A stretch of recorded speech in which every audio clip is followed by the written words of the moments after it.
MCQ आज दो topic का देखेंगे, एक हड़प्पा सभ्यता का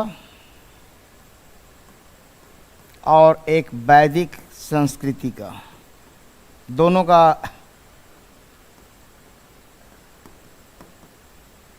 इसकी पढ़ाई ऑलरेडी थ्योरी हो चुकी है, केवल बस आज एमसीक्यू से हम प्रैक्टिस करेंगे ताकि आप में कॉन्फिडेंस जागे और देखते हैं आप लोग कितना सही बना रहे हैं। पहले आप लोग बनाएंगे, साथ साथ में हम भी उसका सॉल्यूशन करते चलेंगे।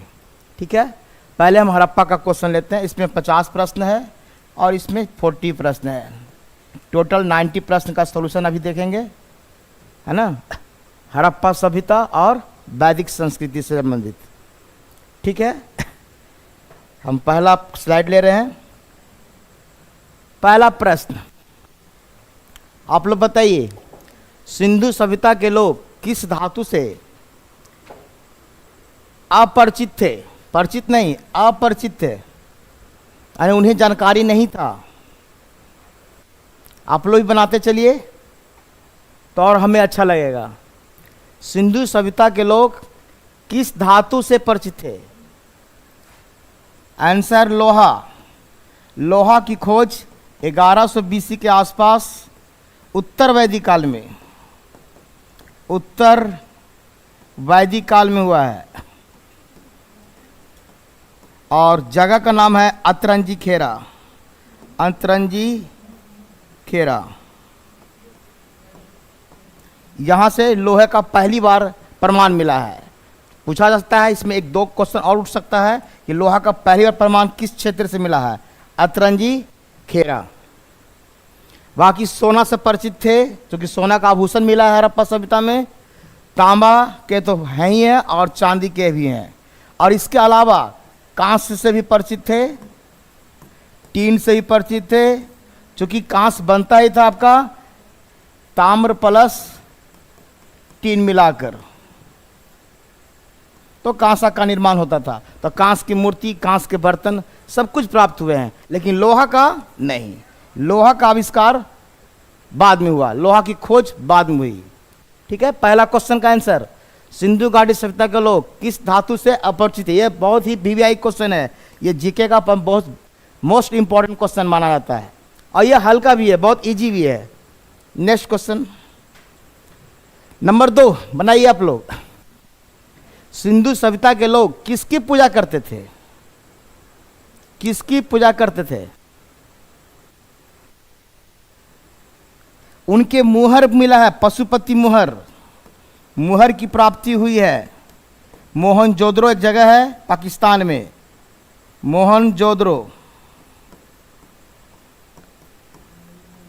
मोहनजोदड़ो पशुपति मुहर की प्राप्ति हुई है, इसलिए पहला माना जाएगा पूषापति। इसके अलावा मातृ देवी की भी पूजा होती थी, मातृ देवी की भी पूजा होती थी।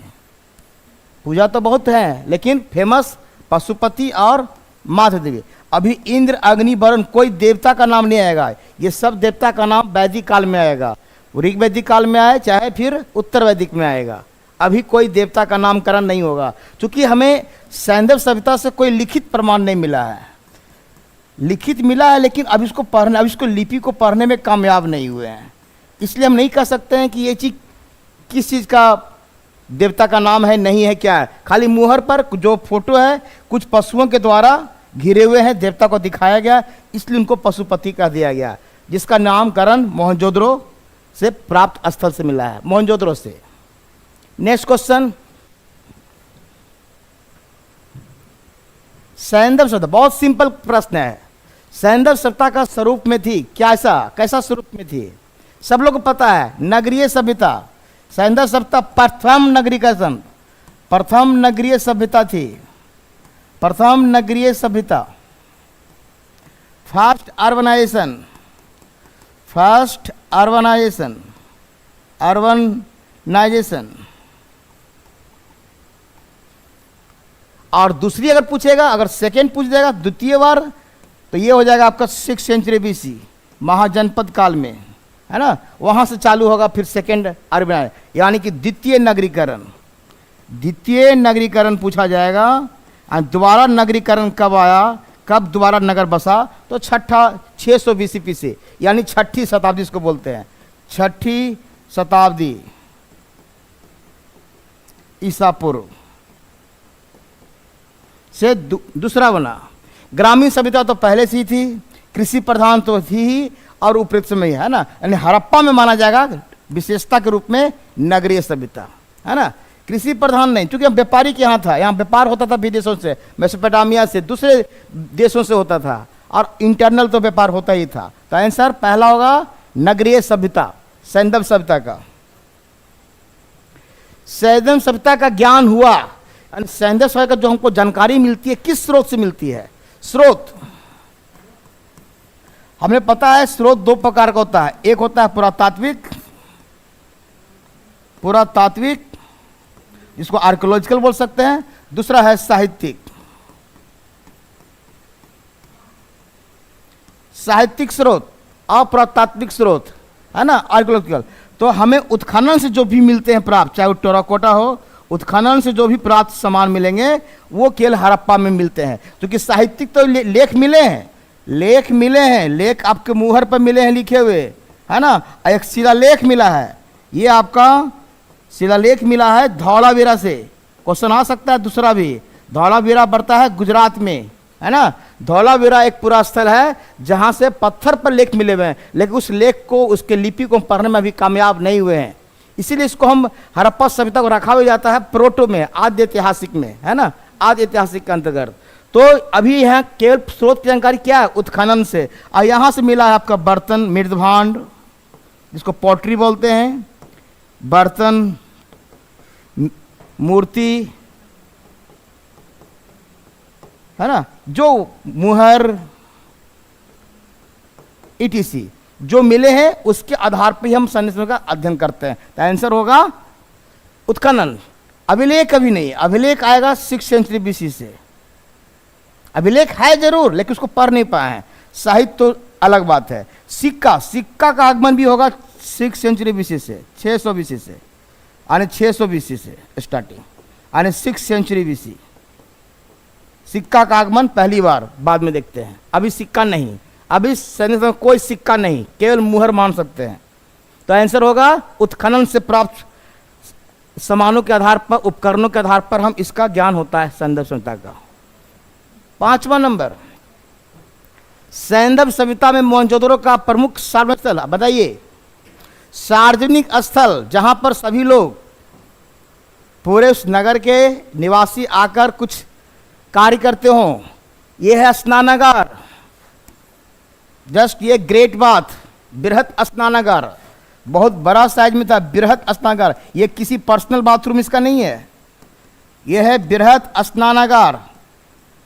शायद ये लगता है धार्मिक स्नानागार होगा कि सभी लोग आके वहाँ स्नान करते होंगे, अब पूजा पाठ करते होंगे। और ये बृहत स्नानागार मिला है मोहनजोदड़ो से, जो कि सबसे प्रमुख इसका पार्ट माना जाता है। सिंधु घाटी सभ्यता, मोहनजोदड़ो ये पाकिस्तान में है, और सिंधु नदी किनारे, सिंधु नदी, ये 1922 में इसको खोजा गया था राखल दास बनर्जी के द्वारा। राखल दास बनर्जी के द्वारा 1922 में पहली बार जो खोजा गया था, 1921 में पहली बार जो खोजा गया था एडी हड़प्पा सभ्यता, जो हड़प्पा स्थल है रावी नदी किनारे, रावी नदी के किनारे, बस यही पाकिस्तान में है। और तो इसी के नाम पर तो इस सभ्यता का नामकरण भी होता है हड़प्पा, है ना, क्योंकि पहली बार खुद उत्खनन यहीं से हुआ था, जो कि मैं अब पूरा डिटेल पढ़ाया हूँ थ्योरी में। अभी केवल हम बस ऑब्जेक्टिव पर चलेंगे और उसको थोड़ा सा समझते हुए चलेंगे। मोहनजोदड़ो का सार्वजनिक स्थल स्नानागार, ऐसा नहीं कि अन्नागार, अन्नागार ही मिला है, गोदावरी नहीं। गोदावरी कहाँ से होगा? ये लोथल से होगा। गोदीवाड़ा, या इसको बोलते हैं डॉक यार्ड, जहाँ पर पानी का जहाज लगता था, लंगर, है ना, उसको बनाने के लिए। नगर दुर्ग, ये लक्ष्य नगर में दुर्ग, ये नहीं है। यहाँ पर आंसर होगा स्नानागार। 6 नंबर, सिंधु घाटी सभ्यता थी। बहुत अच्छा क्वेश्चन ही है।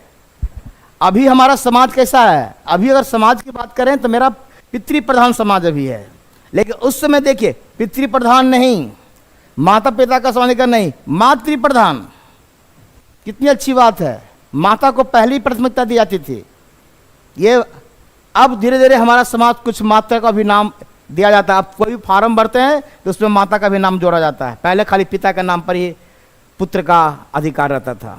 कहने का मेरा पढ़ के मातृप्रधान मतलब माता का प्रथम स्थान, माता का प्रथम स्थान।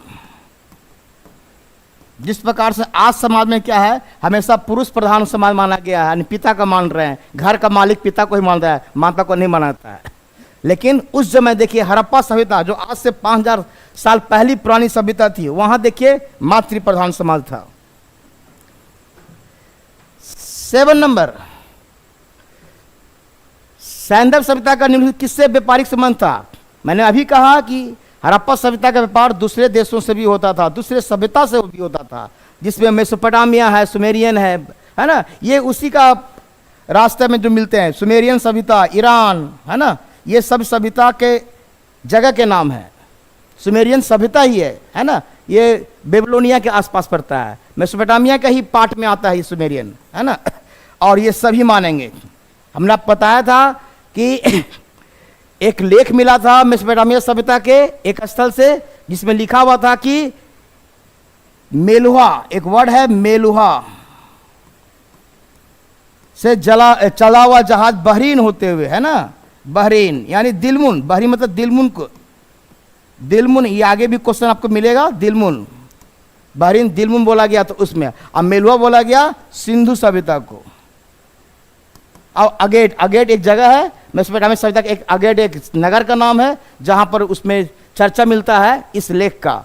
उसमें यह बताया गया कि मेलुहा का क्या अर्थ निकाला गया, सिंधु, यानी मेलुहा सिंधु क्षेत्र को कहा गया है। अब बहरीन जो है आपका दिलमुन, दिलमुन को बहरीन कहा गया है।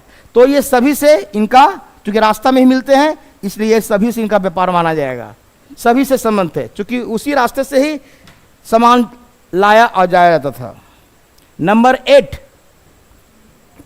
8 सॉरी 9 हो गया। 8, स्वतंत्रता के उपरांत करा कि आजादी के बाद भारत के किस प्रांत में सबसे अधिक सैंधव स्थल मिला है? अभी तक माना जा रहा है लगभग 1500 के आसपास। ये डाटा घट भी सकता है, आगे पीछे हो सकता है। 1500 पुरास्थल की खोज हो चुकी है, अब अभी भी जारी है, अभी भी कार्य हो रहे हैं। अगर आप 5, 6, 10, 15 दिन पहले का पेपर पढ़ेंगे, अभी हाल फिलहाल में राखीगढ़ी में फिर काम चालू हो गया है। राखीगढ़ी ये पड़ता हरियाणा में, जहां पुनः उत्खनन का कार्य हो रहा है। ये हड़प्पा सभ्यता का ही स्थल है, और भी धीरे धीरे नए नए स्थल का खोजा जा रहा है। तो सबसे ज्यादा खोजे गए पूछ रहा है ना, गुजरात। अभी तक सबसे ज्यादा गुजरात में ही हड़प्पा से संबंधित पुरास्थल प्राप्त हुए हैं, इसलिए गुजरात ही इसका सही उत्तर होगा। 8 के बाद 9, निम्नलिखित में से कौन सी प्राचीन सभ्यताएं सैंधव सभ्यता की समकालीन थी? मैंने अभी कहा मिस्र तो है ही था, सुमेर भी है और मेसोपोटामिया भी, और उपरोक्त सभी। आंसर इसमें ये होगा ऑलरेडी, ऑल, सभी इसके समकालीन थी। ये सब सभ्यता का डिटेल कभी मौका मिलेगा तो अलग से इसका बताया जाएगा। अभी केवल हम आगे चलते हैं। 9 के बाद 10, किस पुरातत्वविद ने इस मत पर जोर दिया कि सैंधव सभ्यता का विनाश आक्रमणकारी आर्यों ने किया? वाह, कह रहा है कि आर्य ही आकर सैंधव सभ्यता का नष्ट किया, बल्कि सैंधव सभ्यता का ह्रास जो हुआ कई कारणों से हुआ। कुछ लोग बाढ़ बताते हैं, कुछ लोग प्रशासनिक विफलता बताते हैं, कुछ लोग बताते हैं कि यहाँ पर टेक्टोनिक डिस्टर्बेंस हो गया उसके कारण। तो इसमें जो आंसर पूछ रहा है आक्रमणकारी, ये है Mortimer wheeler. Answer number 3, Mortimer wheeler. John Marshall बताते हैं बाढ़ के बारे में कि बार बार मोहनजोदड़ो में बाढ़ आता था, या इनका कारण बताते हैं प्रशासनिक विफलता। प्रशासनिक विफलता यानी प्रशासन उसमें सफल नहीं हो पाया उसको रोकने में, प्रशासनिक विफलता, जो मैं डिटेल से ऑलरेडी क्लास में बताया हूँ, अभी केवल हल्का सा एग्जाम्पल देकर निकाल रहा हूँ, है ना। और तो मोर्टिमर व्हीलर, इसके हिसाब से आंसर होगा मोर्टिमर व्हीलर, जिसने ये सिद्ध किया कि कहा कि आर्य यहाँ आक्रमण किए ताकि इन लोग को भगा दिए, यानी इन लोग को हड़प्पा सभ्यता के लोग को वहां से हटा दिए, विनाश का कारण बना। नंबर 11 नंबर, सैंधव सभ्यता का कौन सा स्थल समुद्र व्यापार का मुख्य केंद्र था? बहुत अच्छा क्वेश्चन। समुद्र व्यापार का, जो समुद्र के किनारे होगा। अभी मैंने बोला था डॉकयार्ड, जस्ट कुछ देर पहले ही मैंने कहा था डॉकयार्ड, जिसको बोलते हैं गोदीवारा हिंदी में। गोदीवारा, ये गोटेवाड़ा का प्राप्ति कहां से हुई है? This is Lothal, not Lothala, Lothal, Lothal number, है ना। समुद्र का व्यापार, ये नदी किनारे भी है, नदी किनारे ये भी है, ये एक नदी है भोगवा नदी। पूछ सकता है लोथल किस नदी किनारे बसा हुआ है? भोगवा नदी, और समुद्र से भी जुड़ा हुआ है ना। तो लोथल, चूंकि यहीं पर आके उनका जहाज लगता था, इसलिए वहां कह रहा है डॉकयार्ड की प्राप्ति, गोदीवारा। ये बहुत इंपॉर्टेंट क्वेश्चन है। लोथल गुजरात में, लोथल कहां पड़ता है? गुजरात में।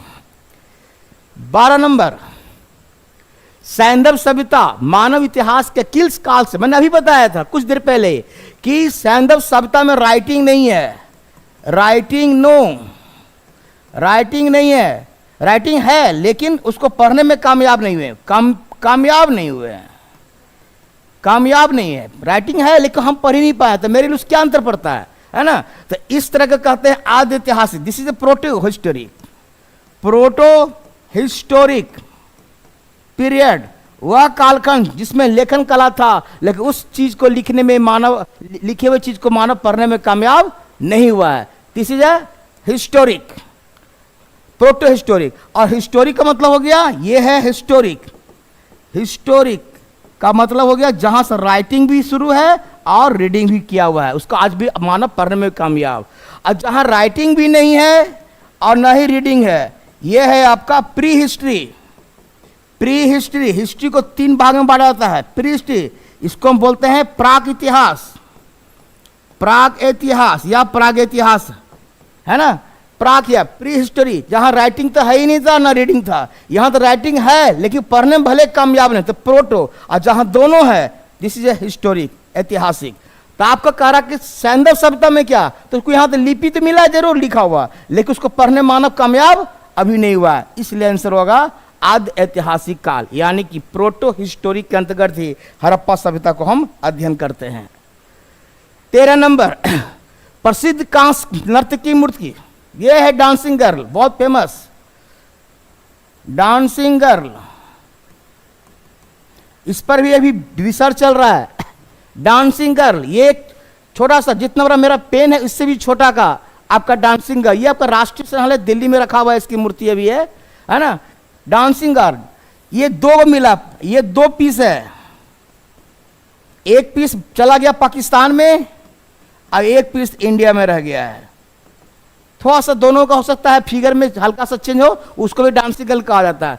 कुछ लोग कह रहे हैं कि इसको डांसिंग गर्ल्स नहीं कहा जाए, कुछ लोग कहते हैं मॉडलिंग करते हुए दिखाया गया है। मॉडलिंग, जो मॉडलिंग करते हैं है ना, उसको पता है कि मॉडलिंग करते हुए महिला है। कुछ लोग कहते हैं कि नहीं, ये जो महिला रेस्ट की वैसे हाथ रखे हुई है, थोड़ा सा नंगे अवस्था में दिखाया गया है ना, तो वो लगता है रेस्ट कर रही है। तो इस पर ही विवाद चल रहा है कि ये डांसिंग गर्ल माना जाए कि मॉडलिंग करता हुआ लड़की माना जाए, या इसको रेस्ट करते हुए वाले आप सिचुएशन मांग सकते हैं। तो अभी चलिए, जो भी अभी तत्काल हमें परीक्षा से देखना है, कांस की मूर्ति कहां से मिला? मोहनजोदड़ो, सबसे फेमस उत्तर।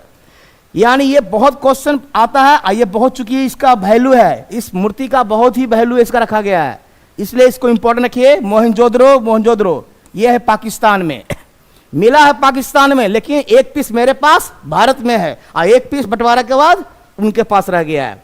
बंटवारे में भी दोनों बांट लिया मूर्ति लोग, क्या बात है। 14 नंबर, सैंधव सभ्यता के किस स्थल से घोड़े के अवशेष, जनरली है कि घोड़ा का अवशेष कहता है अभी मिला नहीं है, अभी प्रमाणित पूर्ण रूप से नहीं हुआ है, बड़ी मुश्किल से माना जाता है, लेकिन फिर भी आपको क्वेश्चन आ गया है। Answer Surkotada, this is a Gujarat, ये है गुजरात में सुरकोटाड़ा, घोड़े के अस्थि। लेकिन घोड़े के अवशेष तो मैं माला, और घोड़े के पूछ दे खिलौने कहां मिले? खिलौने, खिलौने का मतलब हो गया, आप अगर शतरंज खेलते हैं तो उसमें घोड़ा रहता है ना, शतरंज का खेल, ये आ जाएगा लोथल उत्तर हो जाएगा। शतरंज वाला अगर खेल देखेंगे वहां पे घोड़ा का जो प्रमाण पे मिलता है वो आपका शतरंज लोथल हो जाएगा, लेकिन यहां पर अभी उत्तर लोथल नहीं देना है, अभी कह रहा है घोड़ा के अवशेष, हड्डी के अवशेष मिले, कहां से? सुरकोटाड़ा। लेकिन शतरंज वाला पूछेगा शतरंज का खेल का प्रमाण कहां से मिलता है? हड़प्पा सभ्यता तक लगता है कि शतरंज खेलना जानते थे, बहुत अच्छी बात है ना, क्योंकि उसकी मृत मूर्तियां मिली हैं। बाकी रोपर, कालीबंगा अलग अलग साइट है, अलग पूरा स्थल है। कालीबंगा और फेमस भी है राजस्थान का। 15 नंबर, निम्नलिखित में से किस पशु का अंकन सिंधु सभ्यता के मोहरों पर मिलता है? बहुत इंपॉर्टेंट, नहीं मिलता, सॉरी नहीं मिलता है, मिलता नहीं है, मानो उस पर अंकन ही नहीं है। बहुत इंपॉर्टेंट क्वेश्चन। गाय, घोड़ा, ऊंट, ये ऑल होगा। अभी मैंने कहा घोड़ा बहुत मुश्किल से इसका पर मिलता है ना, और ऊंट तो है ही नहीं है। तो गाय, घोड़ा, ऊंट, ऑल होगा उत्तर। आंसर ये होगा, इसमें ऑल होगा, केवल गाय ही नहीं है। गाय का कह सकते हैं कहीं नहीं मिला। गाय का एक और खूबी है, गाय के बारे में कहा जाता है कि गाय की न मृण मूर्ति मिली है और न ही मुहर पर अंकन मिला है, लेकिन बैल मिल रहा है, वृषभ मिल रहा है। इसका मतलब है कि बैल और वृषभ को जन्म देने वाली कौन? गाय माता जी।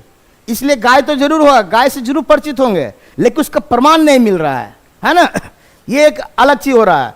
तो ये क्वेश्चन अच्छा सा बन सकता है कि सिमटा को मोहरों पर प्राप्त नहीं है, तो गाय भी, घोड़ा भी और ऊंट भी। तो उपरोक्त आंसर होगा सभी, चॉइस ऑलरेडी दिया हुआ है सभी, उत्तर ये 100% ये। तो नंबर 15 का 4। 16 सिंधु घाटी की अर्थव्यवस्था की विशेषता नहीं है। ये तो पहला विशेषता है ही है, व्यापार हो ही रहा था, विकसित शिल्प ये नहीं है ना, यानी आंसर मेरा ये होगा। चारागाही अर्थव्यवस्था, चारागाह जानवर को जहां चरने के लिए छोड़ा जाता है उसकी अर्थव्यवस्था, ये नहीं था, ये विशेषता नहीं माना जाएगा। नगरीय जीवन ठीक है, व्यापारिक है, और शिल्प तो ही है, शिल्प उद्योग चल ही रहा है। आंसर 2, 16 का 2। थोड़ा जल्दी चले, क्वेश्चन बहुत ज्यादा है। सिंधु घाटी की लिपि की सूचना प्राप्त होती है, मैंने अभी बताया, मोहरों पर ज्यादा मिलता है और शिलालेख से। खाली मोहर ही नहीं, शिलालेख पर मिला है, सबसे बड़ा शिलालेख। आई मिला कहां से? बाबर कह रहे हैं धौलावीरा, धौलावीरा इतना और कि याद हो जाना चाहिए। धौलावीरा कहां पड़ता है? गुजरात में, जहां से शिलालेख पर लेख मिला है, यानी कि पत्थर पर, चट्टान पर लेख मिला है, और ये सबसे बड़ा। बाकी मोहरों पर भी लिखा हुआ मिला है, खिलौना, मूर्ति, आभूषण में नहीं। कोई लिपि कुछ ना। लिपि कैसी थी? Pictography, pictography. अगर हम बोले हड़प्पा सभ्यता का लिपि कैसी थी? पिक्टोग्राफी। हिंदी में बोलते हैं चित्र भावात्मक, चित्र भावात्मक लिपि। भले इसको पढ़ने में हम कामयाब अभी सफल नहीं हुए, लेकिन लिपि का नामकरण तो कर दिया गया है, पिक्टोग्राफी, चित्र भावात्मक लिपि, मोहरों से। नेक्स्ट, वर्तमान में सिंधु घाटी सभ्यता का सबसे उपयुक्त नाम कौन है? सबसे अच्छा नाम कौन है? मैंने अभी कहा शुरुआत में नाम सिंधु घाटी ही सभ्यता था। ये सिंधु नदी के किनारे चूंकि शुरू में मिले थे इसका अवशेष, इसलिए सिंधु नदी। बाद में इसको किया गया हड़प्पा सभ्यता नाम दिया गया, क्योंकि पहली बार, प्रथम बार जो इस सभ्यता का खोज हुआ था, प्रथम जो खोज हुआ था कहाँ हुआ था? हड़प्पा। इसलिए और सबसे पहली बार हड़प्पा को खोजने वाले जो व्यक्ति का नाम है चार्ल्स मैसन। नाम है चार्ल्स मैसन या मेसन, मैसन, जिसने पहली बार हड़प्पा टीला को देखा था। और बाद में 1921 में, है ना, दयाराम साहनी ने क्या किया? इसको उत्खनन करवाया था।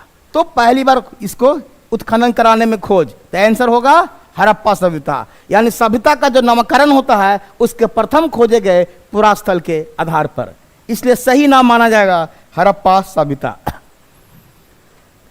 निम्नलिखित किस पुरातात्विक स्थल जुते हुए खेत? क्या बात है, अभी तक 5000 पुराना भी जुता हुआ खेत नजर आ रहा है ना, अभी तक मिटा नहीं उसका।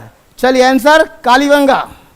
जुते हुए खेत का प्रमाण, 2 फसल उपजाने का प्रमाण, सब कालीबंगा। काली का मतलब ही होता है काली प्लस बंगा। काली मतलब काला हो गया, बंगा मतलब चूड़ियां। यहां चूड़ियां का भी निर्माण होता था, चूड़ियां का फैक्ट्री भी था, है ना। राजस्थान में ऐसे भी आजकल भी चूड़ियों का निर्माण पहले भी होता, आज भी हो रहा है। तो कालीबंगा फेमस इसीलिए है। अब बाकी कालीबंगा से और मिला है 7 अग्निवेदिका, 7 अग्निवेदिका भी मिला है ना। इसका प्रमाण पता चलता है। फायर अल्टार्स जिसको बोलते हैं, फायर अल्टार्स। चलिए नेक्स्ट चलते हैं, नंबर 20। सैंधव सभ्यता में युगल समाधान, एक होता है युगल, एक होता है युग्म। युगल का मतलब हुआ इसमें मेल और फीमेल दोनों मिक्स करें। युग्म का मतलब हुआ मेल प्लस मेल या तो फीमेल प्लस फीमेल, यानी एक ही कब्रिस्तान में एक ही जगह दफनाया गया है कब्र में, या तो मेल और फीमेल को एक साथ। लगता है सती प्रथा का जैसा लगता है उदाहरण दिख रहा है कि कहीं मेल के साथ फीमेल भी सती तो नहीं होगी, लेकिन सती प्रथा थी नहीं, क्योंकि इसका कोई प्रमाणित चीज नहीं है। इसके खाली कहने से नहीं होगा, सब मिलने से नहीं हो जाएगा, तो सती प्रथा भी नहीं माना जाएगा। और इल्म कह रहा कि मेल मेल का भी है और फीमेल फीमेल का प्रमाण। दोनों प्रमाण मिलता है कहां से? लोथल से, गुजरात। लोथल गुजरात, दोनों का प्रमाण मिलता है ईगल और युग्म संविधान का साक्ष्य। एक और क्वेश्चन पूछता है, ईगल से मिला, ताबूत संविधान कहां से मिला है? ताबूत संविधान क्वेश्चन हो सकता है, संविधान पर आ सकता है। ताबूत संविधान ये हड़प्पा सभ्यता की संस्कृति नहीं है, ये हड़प्पा सभ्यता की स्पेशल संस्कृति है। लगता है कोई बाहरी विदेशी व्यक्ति यहाँ आए होंगे और शायद वहीं डेथ हो गया होगा, इसलिए उनको रीति रिवाज से यहाँ दफना दिया गया। और ये मिला है हड़प्पा सब जगह से, हड़प्पा पुरास्थल से मिला है ताबूत संविधान, ताबूत संविधान। चलिए नेक्स्ट 21, सैंधव सभ्यता में निम्न से किस वस्त्र का उल्लेख है? यह इंपॉर्टेंट है सर। सूती, सूती का प्रमाण मिलता है मोहनजोदड़ो से, मोहनजोदड़ो से, मोहनजोदड़ो पुरास्थल से मिलता है सूती का वस्त्र का प्रमाण।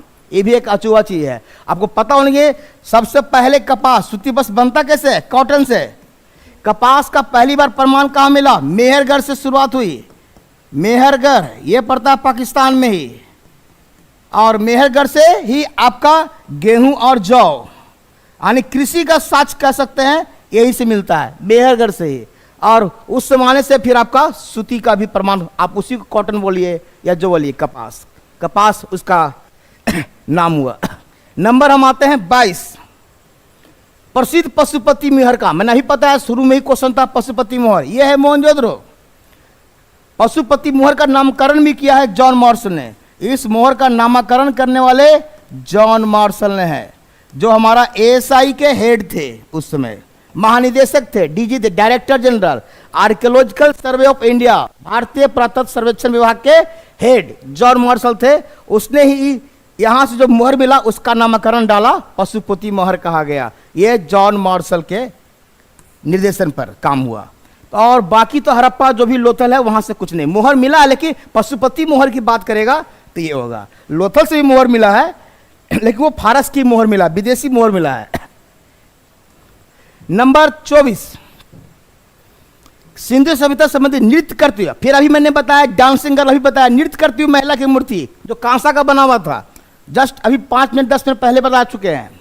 ये कहां से मिला? कांसे का, मोहनजोदड़ो से। फिर जो मैं कहा 2 जगह बट गया था, पाकिस्तान चला गया, कुछ यहां रह गया एक पीस यहां रहा, एक पीस वहां गया, तो वही है कांस का ही। अब कांसा बनता कैसे? इसीलिए हड़प्पा सभ्यता को कहा जाता है कांस युगीन सभ्यता।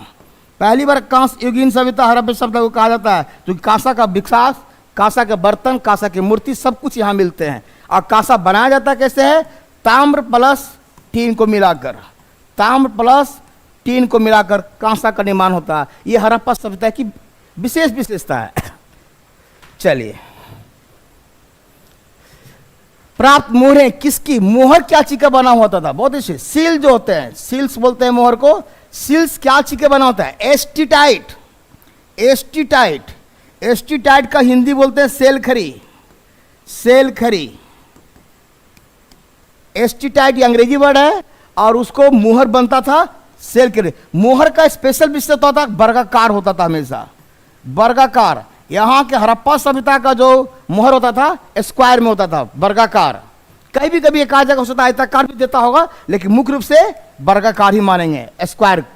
यानी आपका जो मोहर था एक तरह सा, इस पर अपना जानवर का चित्र कुछ लिपि लिखा रहता था, जो भी है। आप चाहें तो गूगल से सर्च भी कर सकते हैं सील्स को देखने के लिए डिटेल से। 26, सैंधव सभ्यता के हड़प्पा इसलिए कहा जाता है, अभी मैंने पता है हड़प्पा सभ्यता का नामकरण ही इसलिए पड़ा कि पहली बार इस पुरस्थल की खुदाई हुई थी। देखिए कहाँ है पहली बार, पहला खोज कहाँ? हड़प्पा में हुई थी। पहला खोज कहाँ हुआ? हड़प्पा में हुआ, इसलिए इसको माना गया है ना। प्रारंभ हड़प्पा में हुआ, पहला की खोज हड़प्पा में हुई थी, इसलिए।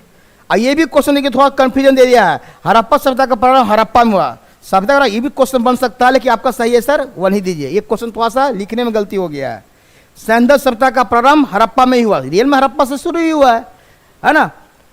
और ये खोज, तो हम खोज के आधार पर ले रहे हैं, हम खोज के आधार पर कह रहे हैं कि जहां पहली बार खोज हुई है उसके आधार पर, है ना, हड़प्पा नाम दिया गया है।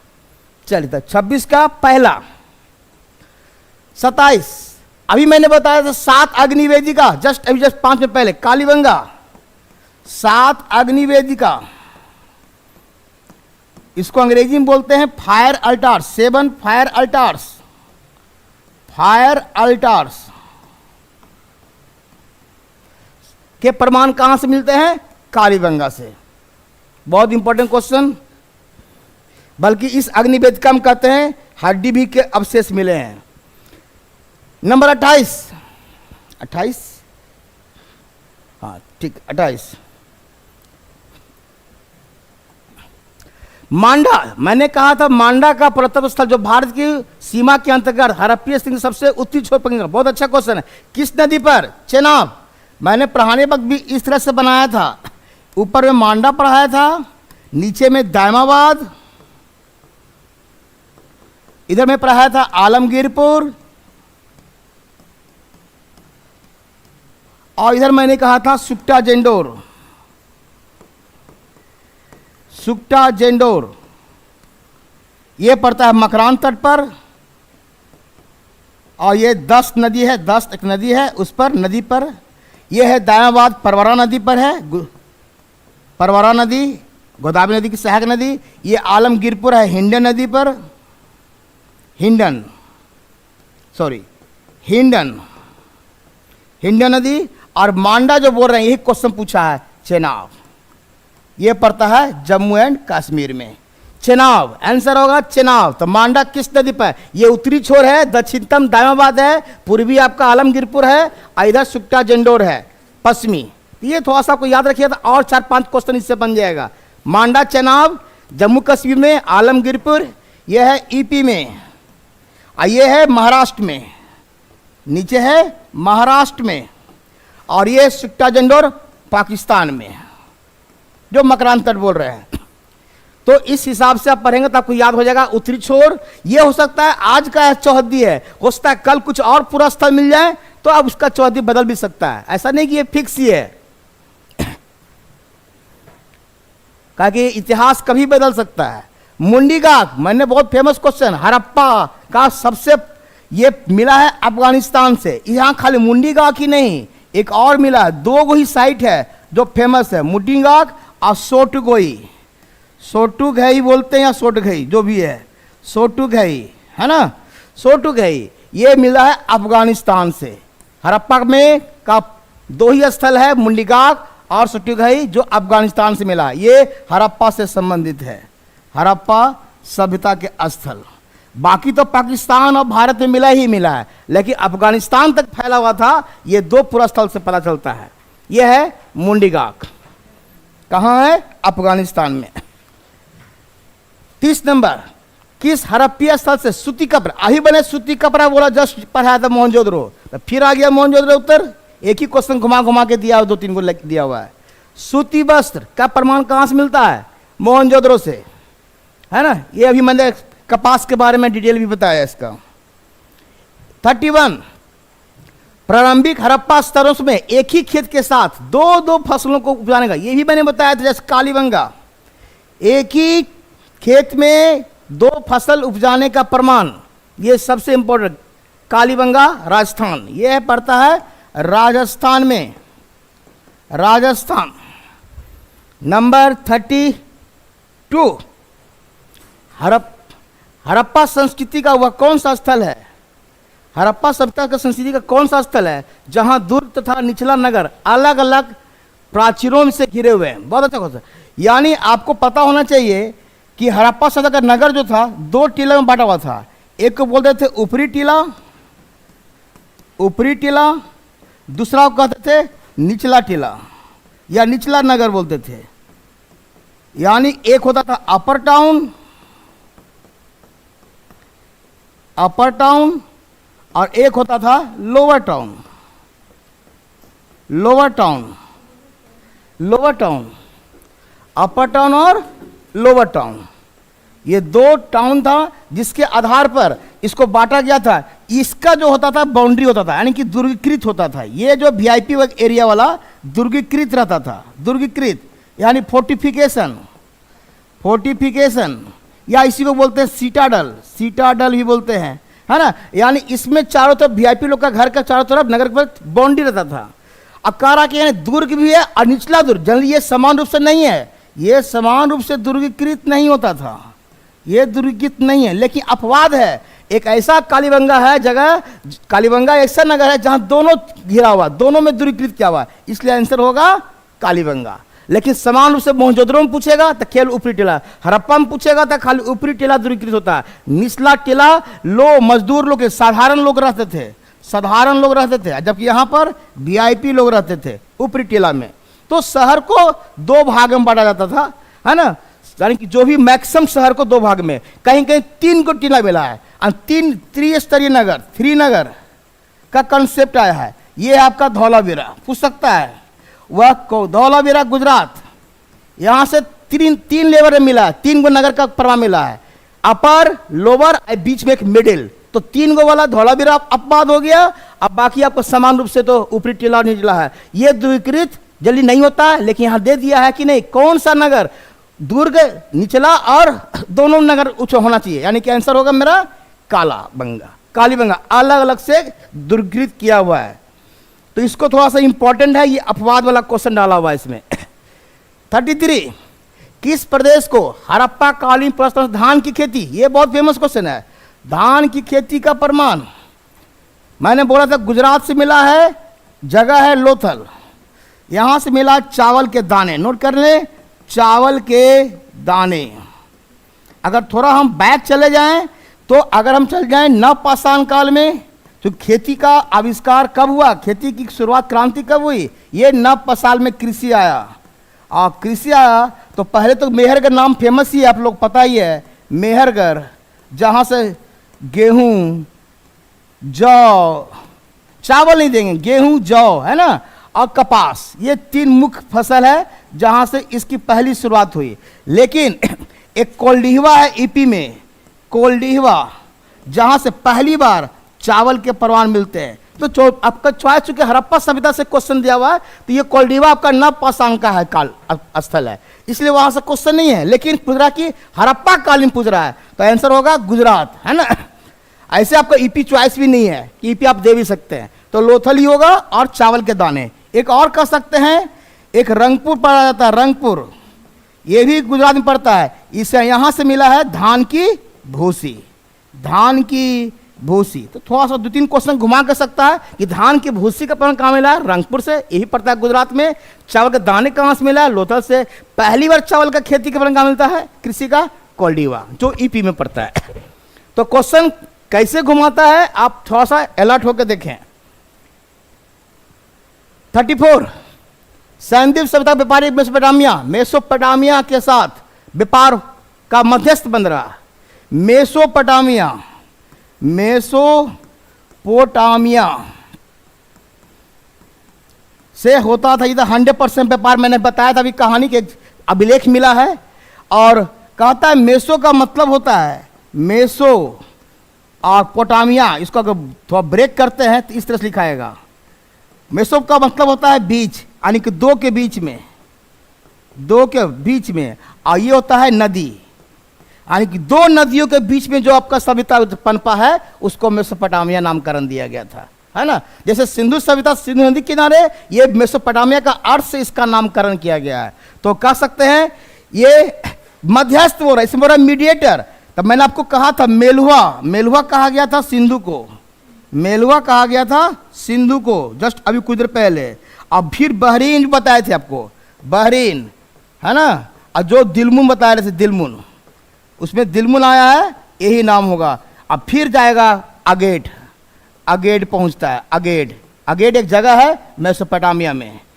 आज मेसोपोटामिया नया बोले तो इराक बोल सकते हैं, मेसोपोटामिया दजला फरात नदी के बीच में जो सभ्यता पनपी। आंसर मेरा होगा मध्यस्थ पूछ रहा है दिलमुन। अगर यही क्वेश्चन पूछता कि नहीं व्यापार का किस बंदरगाह से होता था, यानी कि बंदरगाह मतलब नहीं, हड़प्पा का कौन सा बंदरगाह था, तो आंसर क्या होगा, सिंधु क्षेत्र से।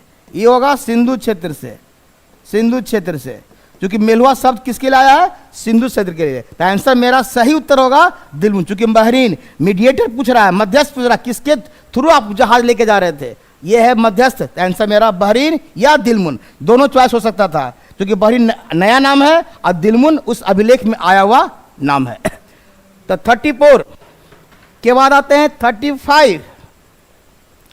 हड़प्पा के विशाल टीलों की ओर सबसे पहले, मैंने पहला ही क्वेश्चन बताया कि हड़प्पा को सबसे पहली बार खोज किसने की, चार्ल्स मेसन। दिस इज 1826 में, 1826 में पहली बार चार्ल्स मैसन ने देखा था, है ना। और इसी ने कहा था कि शायद यह सिकंदर के समय का होगा, यह जो होगा कब का होगा, सिकंदर के काल का होगा। चलिए जो भी है, इसने खाली देखा लेकिन इसकी उत्खनन नहीं करवाया, है ना, बाद में उत्खनन होता है। तो हड़प्पा सभ्यता का टीला को देखने वाले पहला व्यक्ति चार्ल्स मेसन। सिंधु सभ्यता का मापक, बहुत अच्छा क्वेश्चन है, किस तरह का मापक होता था, यह है 16 का गुनज, यानी 16 32 है, इस तरह से चलेगा, है ना, 48 है, जो भी इस तरह का चलेगा 16 का गुनज। तो ये आंसर, चलिए एक अच्छा क्वेश्चन है, इसका पता चला मापक किस गुनज में था, 16 का गुनज में। हड़प्पा संस्कृति के स्थलों का सर्वाधिक संकेंद्रण, अब कहा सबसे अधिक स्थल कहाँ मिलता है, कहाँ पर पहले फैला हुआ था। रियल में अभी देखा जाए तो अभी तुम्हें पता कि अब तो आ गया गुजरात में, लेकिन चॉइस के हिसाब से दिया है घग्गर। ये घग्गर हाकरा सरस्वती नदी किनारे, इसी को बोलते हैं सरस्वती नदी किनारे। पहले शुरुआत में सबसे ज्यादा वहां पर पॉपुलेशन ज्यादा था, है ना। संकेंद्र मतलब जहां का ज्यादा पॉपुलेशन रखा हुआ है, जहां पॉपुलेशन का ज्यादा, मैंने क्या कहते हैं उसको आप कह सकते हैं, पॉपुलेशन का जहां ज्यादा जमा हुआ है, ज्यादा अधिक पॉपुलेशन वाला, आबादी, आबादी कर सकते हैं, हिंदी इसका बोलिए आबादी, जहां आबादी अधिक थी, है ना, उसके हिसाब से। तो घग्गर हाकरा, ये सरस्वती नदी का ही बोल रहे हैं अभी हम। रावी नदी में कोई खोजा गया था शुरू में, फिर मोहनजोदड़ो मिला, ये आप खाली खोजा गया, लेकिन ज्यादा लोग यहाँ इसके आसपास रहते थे, यानी कि यहाँ का आबादी ज्यादा थी। 38 किस समूहों में, कौन सा समूह मोहनजोदड़ो के पर अंकित है, यह है आपका जो मुहर मिला था उसके साथ ये है व्याघ्र, हाथी, गेंडा और भैंसा, ये आपका मिलेगा। बहुत अच्छा क्वेश्चन है ये। मुद्रा पर किसका किसका चित्र है, व्याघ्र, हाथी, गेंडा और भैंसा, आंसर दो मुहर पर। 39 कौन सा हड़प्पा कालीन स्थल है जहां से फारस की, ये है विदेशी, ये है फारस का विदेशी मुद्रा, मैंने बोला था लोथल से, विदेशी मुद्रा की प्राप्ति कहां से हुई है, लोथल लोथल लोथल। और ऐसे पशुपति मोहर पूछेगा तो मोहनजोदड़ो मोहनजोदड़ो। तो फारस की, यानी कि फारस मतलब विदेशी मुद्रा, और ये याद रखिएगा फारस की विदेशी मुद्रा ये गोलाकार होती थी, गोलाकार। लेकिन भारत वाला जो था, यानी सभ्यता वाला हड़प्पा वाला जो था, वो कैसा था, वर्गाकार। ये ध्यान रखिएगा, इसका आकार पर भी क्वेश्चन आता है कभी कभी, है ना। तो भारत का जो हड़प्पा का वाला था वो वर्गाकार, और फारस वाला गोल आकार में, इसलिए विदेशी माना गया। कौन सी फसल हड़प्पा संस्कृति के लोग अज्ञात प्रतीत होती है, और कौन से पता नहीं था। चावल तो मैंने बताया अभी, लोथल बताया, रंग बताया, कपास मैंने पहले बता दिया, मेहरगर। मेहरगर जो है तीनों से है, नवपाषाण से भी संबंधित है, याद रखिएगा पहला चीज, अच्छा क्वेश्चन आता है। ये ताम्रपाषाण से भी संबंधित है, ये 3 असभ और 3 काल से संबंध रखता है, और एक है आपका हड़प्पा सभ्यता, यानी मेहरगढ़ 3 सभ्यता से संबंधित रखा गया, तीनों का प्रमाण मिलता है। इसलिए कपास चावल तो होगा, और यब तो है, यब मतलब जौ, और गन्ना आंसर होगा। गन्ना नहीं है, उसमें गन्ना से लगता है अभी परिचित नहीं थे, है ना, गन्ना का जूस जो पीते हैं, अब गन्ना नहीं, जिसको केतारी बोलते हैं या ईख बोलते हैं। हड़प्पीय मोहरों का सर्वाधिक प्रचलित, अभी फिर क्वेश्चन आ गया, मैंने बोला मोहर कैसा होता था, भारत जो भारत वाला था, यानी कि हड़प्पा वाला वर्गाकार वर्गाकार, और गोल कहाँ वाला होता था, फारस वाला, फारस वाला गोल होता था, जस्ट पढ़ाएं ये। तो मोहरों का सर्वाधिक प्रकार कैसा था, आकार में वर्गाकार। सबसे पहले संस्कृति का प्रावस्था कहाँ मिलती है, 4 स्थलों में सबसे पहले, अभी फिर आया मेहरगढ़। मैंने मेहरगढ़ पहली कह दिया, नवपाषाण से शुरू हो रहा है। क्वेश्चन घुमा घुमा के एक ही चीज ला रहा है। मेहरगढ़ पाकिस्तान में पड़ता है, ये नवपाषाण है ना, तो नवपाषाण से शुरू होता है ये और हड़प्पा तक जाता है। कहाँ तक जाएगा? हड़प्पा तक का प्रमाण मिलता है। तो यहां भी आंसर हो गया मेहरगढ़। नंबर 42, 43, भारत में खोजा गया सबसे बड़ा शहर। ये थोड़ा सा विवादित क्वेश्चन अभी है, चूंकि ये रिसर्च हो रहा है ना, अभी भी हो सकता है कोई लगता है कभी राखी गढ़ी। अगर इसको सबसे अच्छा अगर पूरे पूछे भारत, यहां भारत एक वर्ड दे दिया, कंफ्यूजन ये हो गया थोड़ा सा। अगर पूरा हड़प्पा सभ्यता में पूछेगा तो मोहनजोदड़ो सबसे बड़ा, याद रख ले। हड़प्पा सभ्यता में पूछा जाएगा तो इसका क्षेत्रफल सबसे अधिक है, क्षेत्रफल अधिक है मोहनजोदड़ो पूरे हड़प्पा सभ्यता में। लेकिन भारत में बोल दिया तो अलर्ट हो जाइए। तो भारत में दो आंसर हो सकता है, राखी गढ़ी हो सकता है और धौलावीरा। लेकिन ज्यादा सही हम मांग के चलते हैं राखी गढ़ी को रखें। अभी चूंकि रिसर्च चल रहा है, राखी गढ़ी के अभी उत्खनन चल रहा है, शायद राखी गढ़ी से भी ज्यादा धौलावीरा। तो कहीं कहीं हो सकता है कोई बुक में धौलावीरा भी चॉइस देता होगा और कहीं राखी गढ़ी। तो अभी आप राखी गढ़ी पर रिसर्च चल रहा है, धौलावीरा भी चल रहा है, ऐसा नहीं कि नहीं है, लेकिन ये दोनों अभी टक्कर में है ना, कि ये कौन बड़ा कौन है। अभी आप आंसर के हिसाब से हम मानेंगे राखी गढ़ी मानिए तत्काल, है ना। लेकिन कहीं बुक में धौलावीरा भी दे सकता है, इसलिए थोड़ा सा ये विवादित क्वेश्चन हो जा रहा है। चलिए आगे बढ़ते हैं। ये है राखी गढ़ी कहाँ पड़ता है? ये हरियाणा में, हरियाणा में। और धौलावीरा कहाँ पड़ेगा? गुजरात में। तो ये दोनों टक्कर वाला जगह है ना, क्षेत्रफल के आधार पर। तो धौलावीरा भी कहीं कहीं दे देता है। 44, किस एक स्थल से कब्रिस्तान एज, ये सिमेट्री एज है ना, सिमेट्री एज की प्राप्ति हुई है? ये है आपका हड़प्पा। दूगो, एक है R37, ये कब्रिस्तान का नाम है, और सिमेट्री एज है ना, सिमेट्री एज, ये आपका दोनों मिला है, दोनों कब्रिस्तान का नामकरण किया गया है। और उसको मिला है कहां से? हड़प्पा से। और हड़प्पा से ही मिला है क्या चीज? ताबूत सावधान। ताबूत सावधान, ताबूत सावधान कहां से मिला? यानी विदेशी को जो रखा गया था। आपको बता दें कि मोहनजोदड़ो से कोई कब्रिस्तान नहीं मिला। क्वेश्चन भी आता है, मोहनजोदड़ो से कोई कब्रिस्तान की प्राप्ति नहीं हुई है, कोई कब्रिस्तान ही नहीं मिला है। इसलिए इसे आंसर तो होगा ही नहीं होगा, क्योंकि मोहनजोदड़ो का अर्थ ही होता है मृतकों का टीला।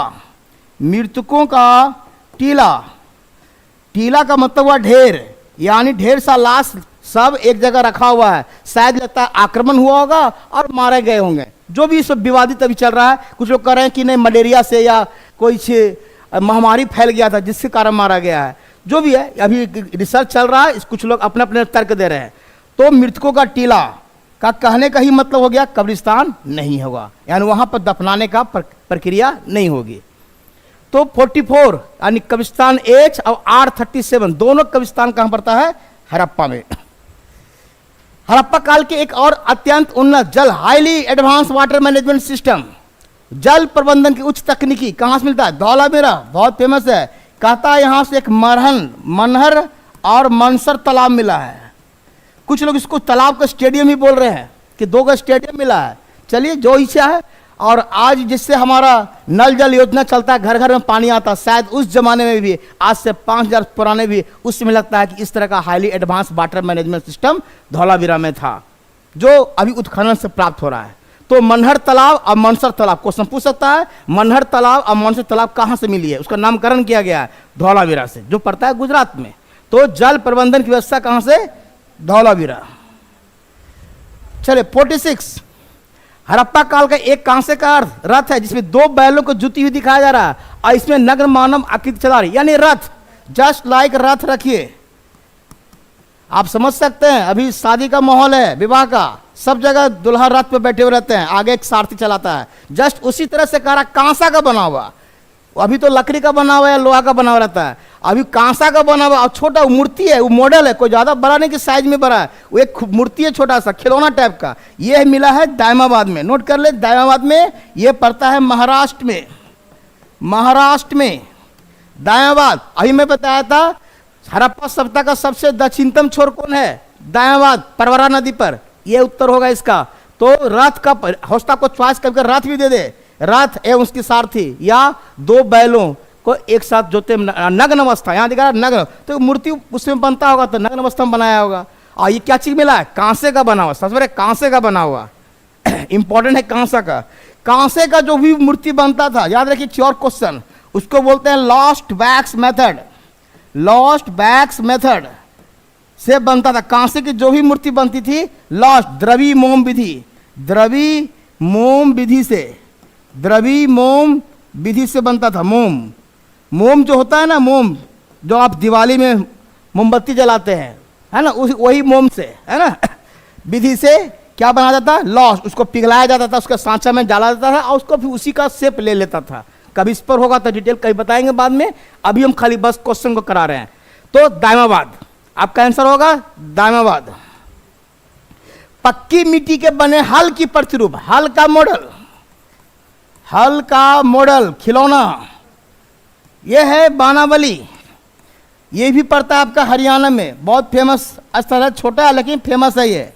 हल की प्रति, लगता है हल का से पूरा जानकारी उन्हें था और मॉडल मिल रहा है हल का, जैसे खिलौना, जैसे आप छोटे छोटे बच्चे देते मेला में, आपको खाना पकाने का, है ना, चकला बेलना जाता सब मिलता है, उसी तरह से कह रहे हैं मिट्टी का बना हुआ हल का मॉडल मिला उस जमाने में। और वो हड़प्पा, उसका जब डेटिंग किया गया, उसका कालखंड निकाला गया, तो बाना आपका उस हड़प्पा पीढ़ी का मिल रहा है, यानी कि बानावली से प्राप्त हुआ जो। तो पक्की ईंट के बने हल का मॉडल, या टेराकोटा भी कहते हैं, कभी कभी मिट्टी के बने को याद रखिएगा, पक्की मिट्टी के बर्तन को कहते हैं टेराकोटा, नोट कर ले। कभी कभी होता टेराकोटा दे दे कि हल का टेराकोटा कहां से मिला, टेराकोटा ही मतलब यही होगा, बानावली, पक्की हुई मिट्टी को। 48 जिनमें से किस वस्तु का निर्यात मेलुआ से होता है? अभी मैंने मेलुआ को मैं बार बार रिपीट कर रहा हूं, सिंधु क्षेत्र। मेलुआ मतलब सिंधु क्षेत्र, जो अभिलेख में चर्चा है, जिसकी हड़प्पा के क्षेत्र से पहचान होती थी, वेदम हड़प्पा के क्षेत्र से वही है। कह इसमें क्या क्या जाता था, नहीं व्यापार जो होता था, क्या क्या चीज का, बहुत अच्छा क्वेश्चन है। इसमें काय लकड़ी भी है, हाथी दांत भी है और सोना। 1, 2 एवं 3 आंसर ये। शीशा नहीं, शीशा तो इंटरनल आता था, शीशा नहीं, शीशा नहीं। 1, 2, 3 ये तीनों का ज्यादा व्यापार होता था विदेश के लिए।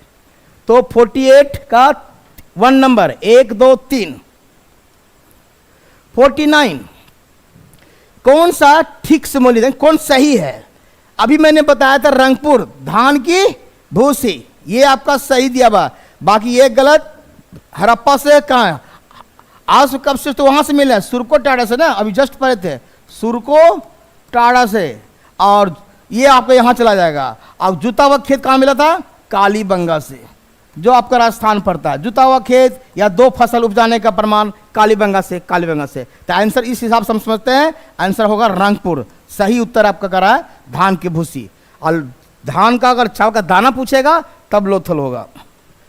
लास्ट क्वेश्चन, यह हड़प्पा सभ्यता का अंतिम प्रश्न है। इस प्रश्न पर सिंधु सभ्यता के एक स्थल से प्राप्त एक भांड, भांड मतलब मिट्टी के बर्तन, पर एक दृश्य अंकित है जो पंचतंत्र की कथा चलाक लोमड़ी की याद दिलाती है। यह भांड किस स्थल से प्राप्त हुआ है? बहुत अच्छा क्वेश्चन, लोथल। वीवीआई क्वेश्चन, चलाक लोमड़ी की याद दिलाती है, यह बहुत अच्छा क्वेश्चन है। लोथल, लोथल, लोथल। यह भांड मतलब लिख लिया पॉटरी, भांड मतलब जिसलिए मृद भांड, वही मृद भांड का वही भांड लिखा हुआ है, यानी पॉटरी बोल सकते हैं, pottery, POTTRY, pottery. Answer Lothal. हम समझते हैं कि आप लोग हड़प्पा सभ्यता अगर पढ़े हैं तो कम से कम 99% क्वेश्चन जरूर बना होगा। 1-2 क्वेश्चन मान लेते हैं कंफ्यूजन था, विभाज्य से स्थल, एक राखीगढ़ी धौलावीरा कंफ्यूजन था, तो उसमें हो सकता है कोई राखीगढ़ी मारे होंगे, कुछ लोग धौलावीरा मारे होंगे, तो हो सकता है कंफ्यूजन है, जो बुक में भी कंफ्यूजन किए हुए हैं। लेकिन चूंकि वो अभी रिसर्च का चीज है, जो अभी उसकी उत्खनन हो रहा है, हो सकता है राखीगढ़ी ही आगे निकल जाए। देखते हैं वो आगे का क्या होता है, तो बाद की बात है। और हम समझते हैं कि इसके बाद अभी एक हम वैदिक काल का भी ले ले, है ना, ज्यादा नहीं है, 40 प्रश्न ही है, उसको भी, है ना। चलिए हम पहला प्रश्न लेते हैं वैदिक काल से। ऋग्वेद की रचना कहाँ हुई? मैंने बताया टोटल 4 वेद होते हैं, है ना। वेद कितने हैं? 4, सबको मालूम है 4 वेद हैं। उसमें आपको पता है ऋग्वेद पहली, ऋग्वेद, यजुर्वेद, सामवेद और अथर्ववेद, है ना, 4 वेद। तो करा ऋग्वेद की रचना का ये है सैप्त संदर्भ क्षेत्र, ये है अफगानिस्तान वाला एरिया में, अफगानिस्तान और पाकिस्तान का एरिया जो भी है वो हम मान रहे हैं सप्त, जहां पर सिंधु घाटी सभ्यता भी पहले थी, है ना। इसीलिए कहा था ना कि आर्य आए और उसने को भगा दिए, चाहे मार के भगा दिए। ये मोर्टिमर व्हीलर ने भी कहा ना कि बाहरी आक्रमण आए और इनको हटाए, अब खुद जाकर बस गए। तो सैप्त संदर्भ यानी 7 नदी वाला जो बताए हैं, ऋग्वेद रचना कहाँ हुई? सैप्त संदर्भ, दक्षिण भारत नहीं, पंजाब नहीं, मध्य भारत नहीं, और ऋग्वेद रचना नहीं। चलिए नंबर 2, ऋग्वेद आर्य किसकी पूजा करते थे? गाय बहुत महत्वपूर्ण जरूर था, यज्ञ अभी नहीं, अभी वृक्ष पूजा नहीं, प्रकृति की उपासना करते थे। स्तुति परक, मैंने आज ही पढ़ा है, स्तुति परक मंत्र होते थे। ज्यादा मुख्य रूप से अग्नि को मान के बनाया गया था, जो भी मंत्र है अग्नि के लिए, अग्नि देवता के लिए। तो प्रकृति की उपासना। अभी कोई गाय, गाय महत्वपूर्ण है, गाय सबसे महत्वपूर्ण है ऋग्वेदिक में। ये मूल्य की इकाई भी है, मूल्य की इकाई चाहे मुद्रा की इकाई, मूल्य की इकाई भी है। यानी जिसके पास अधिक गाय है वो ज्यादा धनवान माना जाता था। तो गाय तो है, यज्ञ नहीं, यज्ञ तो बाद में आएगा उत्तर वैदिक में। और वृक्ष तो अभी चलिए अलग चीज है ना। वृक्ष में पीपल का पेड़ का पूजा होता है बाद में। नंबर 2 के बाद चलते हैं तीसरा, वर्ण व्यवस्था का सपर विकास। ये है ऋग्वेद के 10वें मंडल में, कहा? पुरुष सूक्त में। लेकिन क्वेश्चन थोड़ा सा यहां पर कंफ्यूजन है। क्वेश्चन ये है वर्ण व्यवस्था नहीं, वर्ण की 4 वर्ण की चर्चा, यहां पर व्यवस्था नहीं देना चाहिए था। पुरुष सूक्त यानी 4 को कौन होता है? क्षत्रिय, ब्राह्मण, फिर है आपका वैश्य और शूद्र। ये 4 वर्ण थे जिसकी चर्चा पहली बार कहां आया? पुरुष सूक्त में। किस मंडल में? 10वें। टोटल ऋग्वेद में कितना मंडल होता है? 10 को मंडल होता है ना। उसमें 10वें मंडल में पुरुष सूक्त होता है। सूक्त क्या है बाद में देखेंगे, है ना। सूक्त मतलब उसका टॉप, जैसे अगर कोई पूछेगा कितना सूक्त होते हैं, है ना, तो 1028 बटा 1017 था, है ना, 10 मंडल में। ऋग्वेद में पुरुष सूक्त में टोटल 10, उसमें से एगो पुरुष सूक्त है। तो क्षत्रिय, ब्राह्मण, वैश्य और शूद्र तो 10वें मंडल में। अगर वर्ण व्यवस्था क्वेश्चन पूछता सही तरीके से, वर्ण व्यवस्था नहीं, 4 वर्ण व्यवस्था की चर्चा कहाँ है व्यवस्थित रूप से, तो ये है, लिख लीजिए, शतपथ ब्राह्मण। शतपथ ब्राह्मण उत्तर होना चाहिए, जो आपका चॉइस में नहीं है, लेकिन फिर भी हम उत्तर आपको आंसर 1 कर रहे हैं, है ना। 4 वर्ण व्यवस्था की चर्चा कहाँ मिलता है? शतपथ ब्राह्मण। और कहीं पूछ देगा 4 आश्रम व्यवस्था, ये भी क्वेश्चन आता है। 4 आश्रम व्यवस्था पूछ दे तो ये है जाबलोपनिषद। जाबलोपनिषद ये उपनिषद हो गया, है ना, ये वेद नहीं है, ये जाबलोपनिषद और ये ब्राह्मण है, शतपथ ब्राह्मण। लेकिन अगर वेद का बात करेगा तो ऋग्वेद में 4 वर्ण की चर्चा, ये बहुत इंपॉर्टेंट क्वेश्चन है पुरुष सूक्त के अधीन, जो 10वें मंडल में है ना। टोटल 10 और 28 या 10-17 सूक्त माना गया है। तो है ऋग्वेद का। तो ये आंसर हो गया 1। नंबर 4, तिलक। तिलक मतलब बाल गंगाधर तिलक, पंडित बाल गंगाधर तिलक। तिलक का मतलब वही है बाल, ये हमारे फाइटर चलाने वाले नहीं, ये स्वतंत्रता आंदोलन के बहुत बड़े नेता, है ना, बाल गंगाधर तिलक। उसने आर्य पर रिसर्च किया है कि आर्य आए कहाँ थे, मूल स्थान माना गया उनको हिसाब से आर्कटिक बनाजे पर आया था, ठंडा प्रदेश, यानी कि उत्तरी ध्रुव उसने माना है ना। उसने पुस्तक भी लिखा था the Arctic of the home Aryans, है ना। पुस्तक का भी नाम मैंने आज बताया था detail, the Arctic of home Aryans. तो आर्कटिक ये है उत्तरी ध्रुव, जहाँ ठंड ज़्यादा रहती है। लोग कहते हैं वहाँ से आए थे आर्य और फिर यहाँ के बस गए भारत में। तो ये इनका एक कंसेप्ट है ना। हिमाचल प्रदेश को मानने वाले हैं कल्ला साहब, है ना। कल्ला याद रखिएगा, हिमाचल या कश्मीर में भी बोला जाता है या कश्मीर, दोनों को कल्ला साहब भी माने। इसमें अलग अलग नाम है, जैसे मैक्स मुलर ने माना था किसको? मैक्स मुलर, ये ज़्यादा फेमस है इसलिए हम इसको लिख रहे हैं। मैक्स मुलर ने माना था सेंट्रल एशिया को। कहां से आए थे आर्य? सेंट्रल एशिया के एक जगह है बैक्टीरिया से, बैक्टीरिया है ना, बैक्टीरिया जगह है, वहां से आया था। तो मैक्स मुलर, जर्मन के हिसाब से। तो आंसर हो गया 4 का पहला। वेद का क्या अर्थ? बहुत इंपॉर्टेंट, सबसे पहला क्वेश्चन तो ये होना चाहिए, ज्ञान, नॉलेज। वेद का मतलब नॉलेज। जो वेद कहते हैं, ऐसे भी कहता है चारों वेद का तुम ज्ञाता हो जी, चारों वेद का ज्ञाता, ऐसी मुहावरा भी हो गया है कि बहुत ज्ञानी आदमी होगा, जो वेद को जानेंगे वो बहुत बड़ा ज्ञानी आदमी है। तो वेद का मतलब ही हो गया ज्ञान। चलिए, इसमें ज्यादा रिसर्च करने की जरूरत नहीं है। ऋग्वेद में कुल कितने? अभी मैंने बताया था 1028 या 1017, यह है आपका आंसर। ऋग्वेद में कुल सूक्तों की संख्या 1028 या 1017। ये अलग गुरुकुल के है, ये अलग गुरुकुल का है, इसलिए संख्या में अंतर हो जाता है कभी कभी, कि जिस स्कूल में जैसे पढ़ाई हुआ होगा उसके हिसाब से वहां जो बच्चे याद कर, क्योंकि ऋग्वेद में श्रुति साहित्य होता था ना, श्रुति का यानी सुनकर एक पीढ़ी में जाता था दूसरे पीढ़ी में। जब सुनकर जाएगा तो हो सकता कुछ लोग भूल जाएंगे किसी की जगह, किसी को ज्यादा याद रहेगा, किसी को कम याद रहेगा। उस हिसाब जब संकलन किया गया तो अलग अलग आश्रम में देखा गया कि सूक्त संख्या थोड़ा सा अंतर हो गया, एक में ज्यादा पढ़ाई हो रहा है, एक में कम हो रहा था।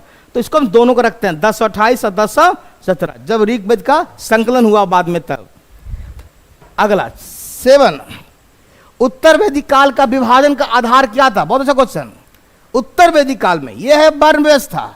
वर्ण व्यवस्था मैंने पहले बताया, शतपथ ब्राह्मण में, शतपथ ब्राह्मण में 4 वर्ण की चर्चा आती है। तो उत्तर, लेकिन अगर पूछेगा ऋग्वेदिक में, ये हो जाएगा ऋग्वेदिक के लिए। ऋग्वेदिक में पूछेगा तो क्या होता है? श्रम विभाजन। मैंने बताया था, आज ही पढ़ाया था कि मैं कवि हूं, मेरा पिता वैद्य हैं या भिषज हैं, है ना, डायलॉग था ऋग्वेदिक का। तो उसके हिसाब से चलेंगे। तो श्रम विभाजन ऋग्वेदिक का है, अब वर्ण व्यवस्था कब है? शतपथ ब्राह्मणिक उत्तर वैदिक का। आंसर होगा पहला, 7 का नंबर पहला। 8वां, उत्तर वैदिक काल में धार्मिक क्रिया क्या थी? यज्ञ था, मूर्ति था। यज्ञ तो ही होता है, लेकिन उसमें मेनली फेमस कर्मकांड। उत्तर वैदिक में धार्मिक क्रियाओं में मुख्य है कर्मकांड बढ़ गया था, है ना। यही कर्मकांड के कारण बाद में महावीर को और हमारे महात्मा बुद्ध को, दोनों को आना, ऐसे से बहुत लोग आए, है ना, जो कि धार्मिक सुधार आंदोलन चलाते हैं। जब देखा गया कि वैदिक धर्म में बहुत ही बुराइयां, बहुत ही कर्मकांड हो गया, तो इसलिए इसको सुधार करने के लिए नए नए धर्म का आगमन होता है, जो बौद्ध धर्म, जैन धर्म या आजीवक संप्रदाय और कई लोग पंथ, अलग अलग पंथ चलते हैं, अलग अलग धर्म का आगमन होता है। तो हम उसको बाद में देखेंगे। अभी के लिए धार्मिक क्रिया, कर्मकांड आंसर होगा, यज्ञ नहीं। कुछ लोग यज्ञ भी मारे होंगे, मूर्ति पूजा तो है ही नहीं है, मूर्ति पूजा के बाद रखेगा, तांत्रिक अनुष्ठान नहीं, है ना। यज्ञ कुछ लोग मार सकते हैं, क्योंकि उत्तर वैदिक में यज्ञ मान सकते हैं, क्योंकि कर्मकांड होगा तो यज्ञ के थ्रू ही होगा ना। 9 नंबर, वैदिक सभ्यता की विशेषता नहीं है। बहुत ये कहा नगरीय जीवन नहीं है, ये तो कृषि है, ग्रामीण सभ्यता है। नगरीय तो आपका हड़प्पा सभ्यता था। आंसर तो डायरेक्ट हो गया आंसर, इस ज्यादा दिमाग नहीं लगाना है कुछ। 9 का 2। मैक्स मुलर, अभी मैंने बताया था कि मैक्स मुलर जर्मन के विद्वान हैं और वो वेद पर अध्ययन किए, और उसने बताया कि आर्य कहां से आए थे? सेंट्रल एशिया से। आर्य कहां से आए थे? सेंट्रल एशिया के बैक्टीरिया जगह से, है ना। और वेदों का अध्ययन करने, ये तो और हल्का क्वेश्चन कर दिया कि वेद का अध्ययन, है ना। बहुत अच्छा क्वेश्चन। 11, ऋग्वेद सभ्यता में यह क्वेश्चन थोड़ा खतरनाक है। क्या है? शहरी जीवन का पतन हुआ, कृषि संबंधी है, पत्थर की मूर्ति, सती प्रथा। सती प्रथा तो नहीं है, पत्थर की मूर्ति भी नहीं है, पूजा नहीं है, है ना। पूजा कहां से? पूजा वर्ड यूज करेंगे नहीं अभी हम, अभी मूर्ति की पूजा नहीं, मूर्ति पूजा बाद में, है ना। शहरी जीवन का पतन, तभी तो ग्रामीण बना। ग्रामीण बना कैसे होगा? पहले पतन होगा तभी तो। अब किसी भी, ये भी आंसर हो सकता है, ये भी आंसर हो सकता है, दोनों हो सकता है ना। कृषि संबंधी अर्थव्यवस्था ये है, कृषि पे आधारित है। अब पशुपालन, कृषि एवं प्लस पशुपालन पर है। ये क्वेश्चन थोड़ा सा है डाउटफुल, फिर भी कोई न कोई उत्तर मारना पड़ेगा। तो हमारे हिसाब से मारिए आप आंसर 2 ही, कि ग्रामीण सभ्यता को परिणत करने के लिए, चूंकि हड़प्पा सभ्यता क्या पतन हो गया, शहरी जीवन पूरा पतन, उसके बाद ही ये सभ्यता आई है। तो हम मान रहे हैं कुछ हद तक कि शहरी जीवन का पतन हुआ। नंबर 12, वैदिक समाज होगा, ये लग गया है। वैदिक समाज में किसका अस्तित्व था? पैतृक परिवार का, प्रकृति पूजा का, वर्ण व्यवस्था का, सभी ये सभी है पैतृक में। मैंने अभी बताया था, है ना, पितृ समाज यानी पिता प्रधान, है ना। अभी हड़प्पा में था मातृ प्रधान, यहाँ पर पढ़ेंगे वैदिक में पितृ प्रधान समाज। अब प्रकृति पूजा है ही था, वर्ण व्यवस्था, 4 वर्ण की चर्चा बताई। ये ऑल आंसर, आंसर होगा ऑल, 12 का 4। ये देखिए और फेमस क्वेश्चन, सबसे वीवीआई क्वेश्चन है ये। 1400 ईसा पूर्व का एशिया माइनर का एक अभिलेख मिला है। एशिया माइनर पड़ता है तुर्की में, सेंट्रल एशिया के पास, जिसमें वैदिक देवताओं का वर्णन है। किस स्थल पर पाया गया? ये बहुत फेमस क्वेश्चन है। बोगज कोई का अभिलेख, बोगज कोई का अभिलेख, ये फेमस है। बोगज कोई पड़ता है तुर्की देश में, तुर्की देश में, तुर्की देश में, तुर्की देश का एक जगह है बोगज कोई, जहां से एक अभिलेख मिला है जिस पर देवता का, वैदिक देवता का, कौन कौन देवता? 4 देवता का चर्चा आता है। 4 देवता, उसका नाम भी कभी कभी पूछता है, नोट कर लें। 4 देवता, इंद्र, वरुण, मित्र और नासत्य। नासत्य, नासत्य, ये 4 हैं जो देवता, जो वैदिक देवता है, उसकी चर्चा वहां का भी लेख मिल रहा है। ऐसा लग रहा है कि कहीं वहीं से तो नहीं यहाँ आए, इसलिए थोड़ा सा डाउटफुल लगता है। अभी डेट मिल रहा है आपका 1400 ईसा पूर्व, है ना। तो ये एक इंपॉर्टेंट क्वेश्चन है कि बोगज कोई अभिलेख किस लिए फेमस है? 4 देवता का है। इसको साक्षी बनाकर 2 कबीला के बीच में संधि करवाया गया था, है ना, उसको बनाया गया था साक्षी, इस 4 देवता को। उसके क्रम में इसको आपको लिपिबद्ध किया गया, 4 अभिलेख में चर्चा किया गया था। तो क्वेश्चन पूछ सकता है कि इस अभिलेख में कितने देवता का चर्चा है? इंद्र, वरुण, मित्र, नासत्य। ये एक इंपॉर्टेंट क्वेश्चन होता है। बोगज कोई अभिलेख, बोगज कोई अभिलेख, ये मिला है तुर्की से और जगह है बोगज कोई खुद। गायत्री मंत्र, ये और फेमस क्वेश्चन है। गायत्री मंत्र किस धर्म ग्रंथ से है? ऋग्वेद से, तीसरे मंडल से। तीसरे मंडल, तीसरे मंडल में गायत्री मंत्र सविता देव को समर्पित है। ये सविता देव, सविता देव। गायत्री मंत्र किस धर्म से संबंधित है? तीसरे मंडल से, सविता देव। ये आपका आंसर फेमस। आपको आप बार बार क्वेश्चन पूछता है गांधर, गायत्री मंत्र ज्यादा फेमस है। ओम भूर्भुवस्सुः बोलते हैं ना डायलॉग, जो मंत्र पढ़ते हैं उसके लिए। 15 नंबर 15 नंबर, वर्ण व्यवस्था का उत्पत्ति संकेत कहाँ मिलता है? ये देखिए फिर आ गया ऋग्वेद, वही है वर्ण व्यवस्था, वही 4 वर्ण जिसको पता है। ऋग्वेद कहाँ? 10वें मंडल में। कहाँ? पुरुष सूक्त में, पुरुष सूक्त में, है ना। तो वर्ण व्यवस्था कुछ हद तक लिख दिया था, कोई बात नहीं है। लेकिन जनरली होता है कि वर्ण व्यवस्था जब बोलते हैं तो हम बार बार कह रहे हैं सतपथ ब्राह्मण देना चाहिए था, लेकिन किताब में जैसा दे रहा क्वेश्चन वहीं से लिया गया है, सतपथ ब्राह्मण में। और 4 वर्ण की शुरुआत की चर्चा, तब चूंकि चॉइस तो आपका यहीं पर है तो ऋग्वेद ही मिलेगा। लिखा संकेत, है ना, पहले उत्पत्ति का संकेत, 4 वर्ण की चर्चा। ये अच्छा क्वेश्चन संकेतिक दे रहा है स्टार्टिंग में, है ना। कहां मिल रहा है? तो 10वें मंडल के पुरुष सूक्त में। सत्यमेव जयते, ये फेमस क्वेश्चन है। कहां व्यक्ति गई? उपनिषद में। सत्यमेव जयते, ये हमारा भारत सरकार का लोगो में आदर्श वाक्य माना जाता है। सत्यमेव जयते, है ना, उपनिषद में। किस उपनिषद में? मांडोक्य उपनिषद, मांडोक्य उपनिषद, मांडोक्य उपनिषद, है ना। मांडुक्य उपनिषद में आपका कहां मिला? सत्यमेव जयते। अगला, वैदिक काल में राजा को स्वेच्छा से दिया गया उपहार, ये बहुत फेमस क्वेश्चन है। बलि, बलि मतलब वो हम लोग पशु की बलि देते हैं वो नहीं, बलि बाद में होगा, वो भी आएगा बाद में, वो भी बलि है। बाद में बलि क्या बन जाएगा? एक प्रकार का कर, लिख लें, एक प्रकार का कर भी हो जाएगा बाद में। अभी क्या है वैदिक काल में? यह है उपहार, अभी है उपहार, बाद में यही बलि एक प्रकार का कर बन जाएगा मौर्य काल में। जब मौर्य पढ़ेंगे तो वहां बलि एक प्रकार का टैक्स हो जाता है। अभी तत्काल है बलि क्या है? स्वेच्छा से राजा को दिया जाने वाला उपहार। ये है आपका, कोई भी आप स्वेच्छा से कुछ दे सकते हैं, फल दे सकते हैं, कुछ सामान दे सकते हैं, ये वैदिक काल में। तो आंसर हो गया बलि।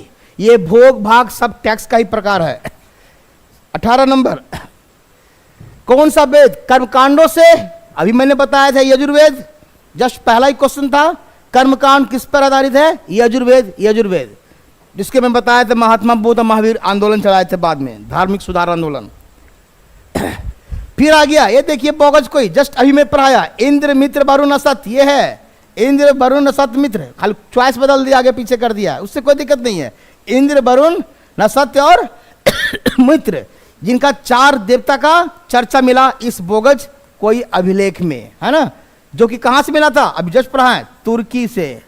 तुर्की की एक जगह है बोगज कोई, जगह भी यही नाम है बोगज कोई, उसी के नामकरण पड़ा है, बोगज कोई अभिलेख बने इस स्थान से मिला, इसलिए इसको नामकरण भी किया बोगज, लेकिन पड़ता कहाँ है? तुर्की में। और इंद्र वरुण नसत्य और मित्र। किस संहिता को ब्रह्मदेव कहा गया? बहुत इंपॉर्टेंट छका, अथर्ववेद। ब्रह्मदेव अथर्ववेद को कहा, चूंकि इसका जो उच्चारण करने वाले को ब्रह्म बोला गया था, है ना, ब्रह्म उच्चारणकर्ता को, ठीक है, उच्चारणकर्ता वाला को ब्रह्म बोला जाता है। और मैंने आज पढ़ाया भी था, इसके वाला बोला जाता था होता, है ना, इसके वाला बोला गया अर्धव्यु, और इसको बोला गया था उद्गाता, है ना, जो इसका उच्चारण करता है, जो इसके मंत्र को पढ़ता है, यानी पुरोहित जो बोलते हैं, है ना, जो बैठ के ऋग्वेद का मंत्र उच्चारण करेंगे पुरोहित के रूप में, तो वह है ब्रह्मदेव, किसका? अथर्ववेद का। दास राग, वही 10 राग, है ना, 10 राग युद्ध किस नदी किनारे? परुषी नदी, ये आता है, लिख लीजिए परुषी नदी, ये पढ़ा चुके ऑलरेडी डिटेल से। रावी नदी इसको आज बोला जाता है, रावी नदी, है ना। दास राग युद्ध, दास राग युद्ध, दास राग, ये आपका 7वें मंडल में चर्चा है, 7वें मंडल में, इसको नोट करेंगे, 7वें मंडल में, है ना। किसके किस बीच में युद्ध? मैंने डिटेल पढ़ाया था, एक तरफ सुदास था, है ना, और एक तरफ संवरण थे, एक तरफ पुरोहित था वशिष्ठ, और एक तरफ विश्वामित्र, है ना। तो विश्वामित्र इधर से लड़ाई लड़े, इधर से वशिष्ठ लड़े, है ना। जीता कौन? ये भरत कबीला के थे, और इधर 10 कबीला अलग था, है ना। तो इसका राजा संवरण, इधर राजा सुदास, और इधर का पुरोहित, इधर का सेनापति या पुरोहित बोलिए, और इधर का विश्वामित्र, और इन दोनों लड़ाई हुआ। विजय कौन हुआ? इसी के नाम पर, भरत कबीला के नाम पे भारत हमारा देश का भी नाम पड़ता है। तो किस नदी किनारे, किस मंडल में चर्चा है? 7वें मंडल में। यह है परुषी नदी, रावी, जहां पर दासराग युद्ध हुआ था। ये बहुत अच्छा क्वेश्चन बनता है, इससे 3-4 क्वेश्चन। सामवेद ग्रंथ है क्या चीज का? जल्दी है, इसमें बोले थे कि इसमें आपका मंत्र है किससे? संगीत से संबंधित। यहां पर कुछ दिया ही नहीं है, फिर भी मंत्री मानी, चिकित्सा तो होगा ना, यज्ञ नहीं हो, प्राचीन नहीं है। आंसर मेरे पास एक ही उपाय है, यहां लिख सकते हैं संगीत से संबंधित। 22 को, सा से सामवेद, सा से संगीत आ गया। देखिए फिर सुदास पर आ गया। अभी जस्ट बताया सुदास का विरुद्ध कौन लगा था? अभी मैंने विश्वामित्र, एक तरफ वशिष्ठ था, एक तरफ, है ना, सुदास के विरुद्ध बोल रहा है, यानी वशिष्ठ के विरुद्ध मान के चलिए। ये विश्वामित्र, अभी जस्ट मैं पहले पढ़ाया हूं जस्ट, है ना। एक तरफ वशिष्ठ थे, एक तरफ विश्वामित्र, ये दोनों में टक्कर। इसका ये था, और इसका राजा था संवरण, संवरण, है ना, ये राजा का नाम है, और उसका सेनापति या कह सकते हैं पुरोहित मान के चलिए उसमें, तो विश्वामित्र। अब आ गया किस कार्य में संपादन निरीक्षण करना था, आने की पूरे यज्ञ का संपादन करता था कौन? यह है ब्रह्मा। नोट कर लीजिए, पूरे कार्य का जब यज्ञ होता था उसका संपादन का निरीक्षण, आप श्लोक गलत बोल रहे हैं, मंत्र उच्चारण सही कर रहे हैं नहीं कर रहे हैं, उसका देख रेख करने वाले कौन? ब्रह्मा। ये इंपॉर्टेंट है। निम्न में से सबसे प्राचीन सिक्का, ये गलत क्वेश्चन ही है, रियल में सिक्का बता दें, ऋग्वेद का सिक्का है ही नहीं है ना। सिक्का का मतलब, अब पहले क्वेश्चन आ गया, अलग चीज है। सिक्का का मतलब होता है ये पहला सिक्का 6ठी शताब्दी ईसा पूर्व से चालू होगा। कोई पूछते आज के बाद कि सिक्का का आगमन कब से हुआ भारत में? 6ठी शताब्दी ईसा पूर्व से होता है। अब पहला सिक्का, प्राचीन सिक्का को कहा जाता है पंचमार्क, पंचमार्क जिसको कहते हैं आहत सिक्के, सबसे पहले कहा चलाता है। ये क्वेश्चन ही थोड़ा सा मिस्टेक हुआ है, फिर भी हम इन आंसर तक पहुंचते हैं, कोशिश करते हैं। क्वेश्चन आ गया है तो करेंगे ही। तो सबसे प्राचीन सिक्का मैंने बताया था, सोने का निष्क होता था, एक आभूषण था, है ना। जो शायद टीका माना जाता था, टीका जो माथे पर लेडी लोग लगाती हैं शादी ब्याह में, देखिएगा है ना, मांग के थ्रू, वो निष्क आभूषण माना गया है, निष्क। तभी इस पर रिसर्च है, वो सिक्का है कि टीका भी क्या होता है, गोल होता है ना, इसलिए कुछ लोग सिक्का मान रहे हैं, कुछ लोग नहीं तो आभूषण लग रहा है, सोना का है। तो थोड़ा सा अभी इसमें रिसर्च चल रहा है ना। तो निष्क, अभी इसके हिसाब से उत्तर क्या होगा, निष्क मार दें। लेकिन पंचमार्क भी आपको चॉइस दिया हुआ है ना, लेकिन पहली बार आप ये भी, लेकिन पंचमार्क चूंकि स्वर्ण का होता नहीं था, स्वर्ण का सिक्का बाद में आया है ना, तो पंचमार्क तो होगा नहीं आंसर। कहीं हम वर्ड लगा दिया है स्वर्ण, खाली रहता कि प्राचीन सिक्का, तब उत्तर आपका पंचमार्क हो जाता। लेकिन यहां पर स्वर्ण लगने के कारण पंचमार्क भी नहीं दे सकते हैं। आंसर मेरा क्या होगा, निष्क। सिक्का रहने के बाद भी हमको आंसर निष्क ही मारना पड़ेगा। 26 नंबर, पूर्व वैदिक काल में निम्न से किसमें प्रजातांत्रिक मामलों में विचार विमर्श किया नहीं किया जाता था, नहीं किया जाता था। सभा में होता था, समिति, मैंने बताया था विदत सबसे प्राचीन संस्था, ऋग्वेदिक काल का सबसे प्राचीन संस्था कौन, विदत। बाद में आया सभा और समिति। इसके कहता है का, इसको कहा जा गया बाद में प्रजापति की, मनाजी पर आया प्रजापति की दो पुत्रियां। प्रजापति की दो पुत्रियां कौन कौन है, एक सभा और एक समिति को कब बोला गया है, ये सभा, तो ये तो तीनों है ही है, ये नहीं है। जन मतलब होता कबीला, ये इससे कोई मतलब नहीं है ना। जन मतलब कबीला, छोटा सा समूह, परिवार का समूह, 10, 15, 50 व्यक्ति का समूह को कबीला बोलते हैं, जन। और जन से बनेगा बाद में जनपद। वेद त्रयी है, ये इसका मतलब क्या होता है, त्रयी मतलब तीन, तो आंसर मेरा 3 वाला ही हुआ, तो सब में 3 दे दिया है क्वेश्चन, है ना, कंफ्यूजन ही हो गया। अब वेद त्रयी है तो त्रयी में कौन आएगा, अथर्ववेद को छोड़ के, केवल अथर्ववेद को छोड़कर कौन आएगा, इसमें अथर्ववेद है, इसमें अथर्ववेद ये है, ये आएगा आंसर। सामवेद, यजुर्वेद और ऋग्वेद, यही है वेद त्रयी में शामिल। क्यों, वेद त्रयी का मतलब होता है, अथर्ववेद का सुन लीजिए, अथर्ववेद का आरण्यक नहीं होता है, आरण्यक नहीं है, नहीं बना, नहीं लिखाया गया जो भी है, तो इसलिए ये 3 वेद को कहा गया कि ये त्रयी वेद में रखा गया है, बाकी आरण्यक नहीं। अगर इसमें भी आरण्यक होता तो शायद ये वेद त्रयी होता ही नहीं, है ना। तो त्रयी का मतलब यही हुआ, सामवेद, यजुर्वेद और ऋग्वेद। आरण्यक को इसलिए नहीं रखा गया वेद त्रयी में क्योंकि इसका आरण्यक नहीं है। अगला क्वेश्चन, ऋग्वेद का सर्वप्रथम देवता, ये फेमस क्वेश्चन है, इंद्र। इंद्र को कहा गया है यज्ञ का देवता, यज्ञ का देवता, यज्ञ नहीं सॉरी, युद्ध का देवता, युद्ध का बोलिए, युद्ध का देवता, लड़ाई झगड़ा करने वाले। इनको पुरंदर भी कहा गया है, पुरंदर, किला को तोड़ने वाले, पूर्व को तोड़ने वाले, किला को भेदने वाले, है ना, तोड़ने वाले।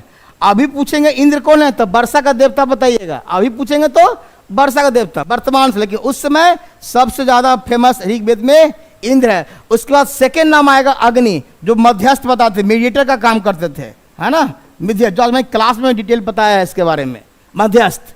तो ऋग्वेद का सर्वोत्तम देवता कौन आंसर होगा, इंद्र। सबसे पहले राज्याभिषेक की परंपरा कब है, उत्तर वैदिक में राज्याभिषेक, उत्तर में जो प्रोसेस होता था, राज्याभिषेक यज्ञ होता था, है ना, आपका उसी तरह से आपका अश्वमेध होता था, तो एक यज्ञ के द्वारा कराया जाता था राज्याभिषेक की परंपरा उत्तर वैदिक काल में। राजा का अभिषेक होता था, राजा बनने राजकुमार को राजा बनाने के क्रम में। एक क्वेश्चन आ गया, सभा और समिति किसकी देवता के 2 पुत्र, अभी जस्ट पढ़ा है, प्रजापति। ये प्रजापति एक देवता है उत्तर वैदिक के, उत्तर वैदिक काल का प्रमुख देवता है ये, है ना, प्रजापति। बहुत फेमस क्वेश्चन है, प्रजापति उत्तर वैदिक एक देवता है जिसको कहा गया कि सभा समिति इनकी 2 पुत्रियां। एक का डायलॉग मारा है, पुत्री थोड़ी हो गई है, ये तो आपका संस्था का नाम है, लेकिन एक उदाहरण दिया गया है। अर्धव्य, अभी मैंने बोला अर्धव्य, है ना, यज्ञ से संबंधित, जो यज्ञ का करने वाला पुरोहित, ये आंसर है, यज्ञ करने वाला पुरोहित जो यज्ञ करवा रहा है, मंत्र को उच्चारण कर रहा है, उसको बोल रहे हैं अर्धव्य। यानी कि ये किससे संबंधित हो गया, यजुर्वेद से, यजुर्वेद से। चलिए तो 31 के बाद चले 32। मैं कवि हूं, मेरा पिता विषज है, मैंने वैद्य है, मेरी माता अन्न पीसती है। बहुत अच्छा क्वेश्चन है ना। ये कहां से लिया गया, ऋग्वेद से, ऋग्वेद से, ऋग्वेद से लिया गया। ये क्वेश्चन बहुत इंपॉर्टेंट क्वेश्चन है। यह है 9वें मंडल में, ऋग्वेद के नौवे मंडल से लिया गया। और फेमस क्वेश्चन बन गया ये, है ना। मैं कवि हूं, मेरा पिता भिषज है। भिषज मतलब यहाँ वैद्य भी कर सकते हैं। जो आयुर्वेदिक डॉक्टर होते हैं उनको वैद्य कहा जाता था। अगर नदिया के पार फिल्म देखे होंगे तो उसमें देखिए जो हीरोइन के पिता होते हैं वो वैद्य होते हैं, है ना, याद आ रहा होगा। और वही डायलॉग इसने ऋग्वेद में मारा है। ऋग्वेद के 9वें मंडल में चर्चा किया गया ये कि मैं कवि हूं, मेरा पिता। इससे पता चलता है कि कर्म के आधार पर विभाजन है। कर्म मतलब श्रम, श्रम विभाजन चल रहा अभी, है ना। अभी जाति ये सब नहीं आया है, अभी श्रम विभाजन है कि एक ही परिवार में देखिए कवि भी है, वैद्य भी है, माता गृहिणी भी हैं, जो भी हैं। तो 32 का आंसर 1 ऋग्वेद। 33 ये सूची दिया हुआ है 1 2 दोनों मिलाने के लिए। मैंने कहा था कि जो साहित्य मिला है नदी सूक्त में, ऋग्वेद में नदी सूक्त था, उसमें कुछ नदी का नाम आया है। उस नदी का वर्तमान नाम अलग है, ये आधुनिक नाम है और ये नदियों का प्राचीन नाम है। जैसे आपको हम ले चलते हैं, पहले ले आते हैं आपको सबसे अच्छा परुष्णी, आपको याद रहेगा। परुष्णी बार बार आया था, राबी राबी कर रहे थे, है ना। और विपाशा ब्यास से याद रहेगा, है ना। और स से सतुद्री, ये सतलज हो गया। तो बचा कौन? सरस्वती, ये 5 नंबर चला जाएगा, है ना। घग्गर हाकरा को बोल, अभी जो मैं बताया था सबसे अधिक आबादी इसी जगह हड़प्पा सभ्यता में पढ़ाया था। सबसे अधिक आबादी कहाँ संकेंद्रित होता है? ये सरस्वती नदी, घग्गर हाकरा। तो A का 5 देखते हैं कौन आता है चॉइस। A का 5 एक ही चॉइस है, आंसर B। A का 5, B का 2, C का 1, D का 3, ये है आपका आंसर। तो आंसर हो गया A का 5, B का 2, 1 का, C का 1 और D का 3। चलिए अब हम मेरे पास 2-3 प्रश्न और होंगे। ऋग्वेद में संपत्ति का मुख्य स्वरूप, मैंने कहा था ऋग्वेद में संपत्ति गाय, गाय कोई बोल रहे हैं गोधन, है ना।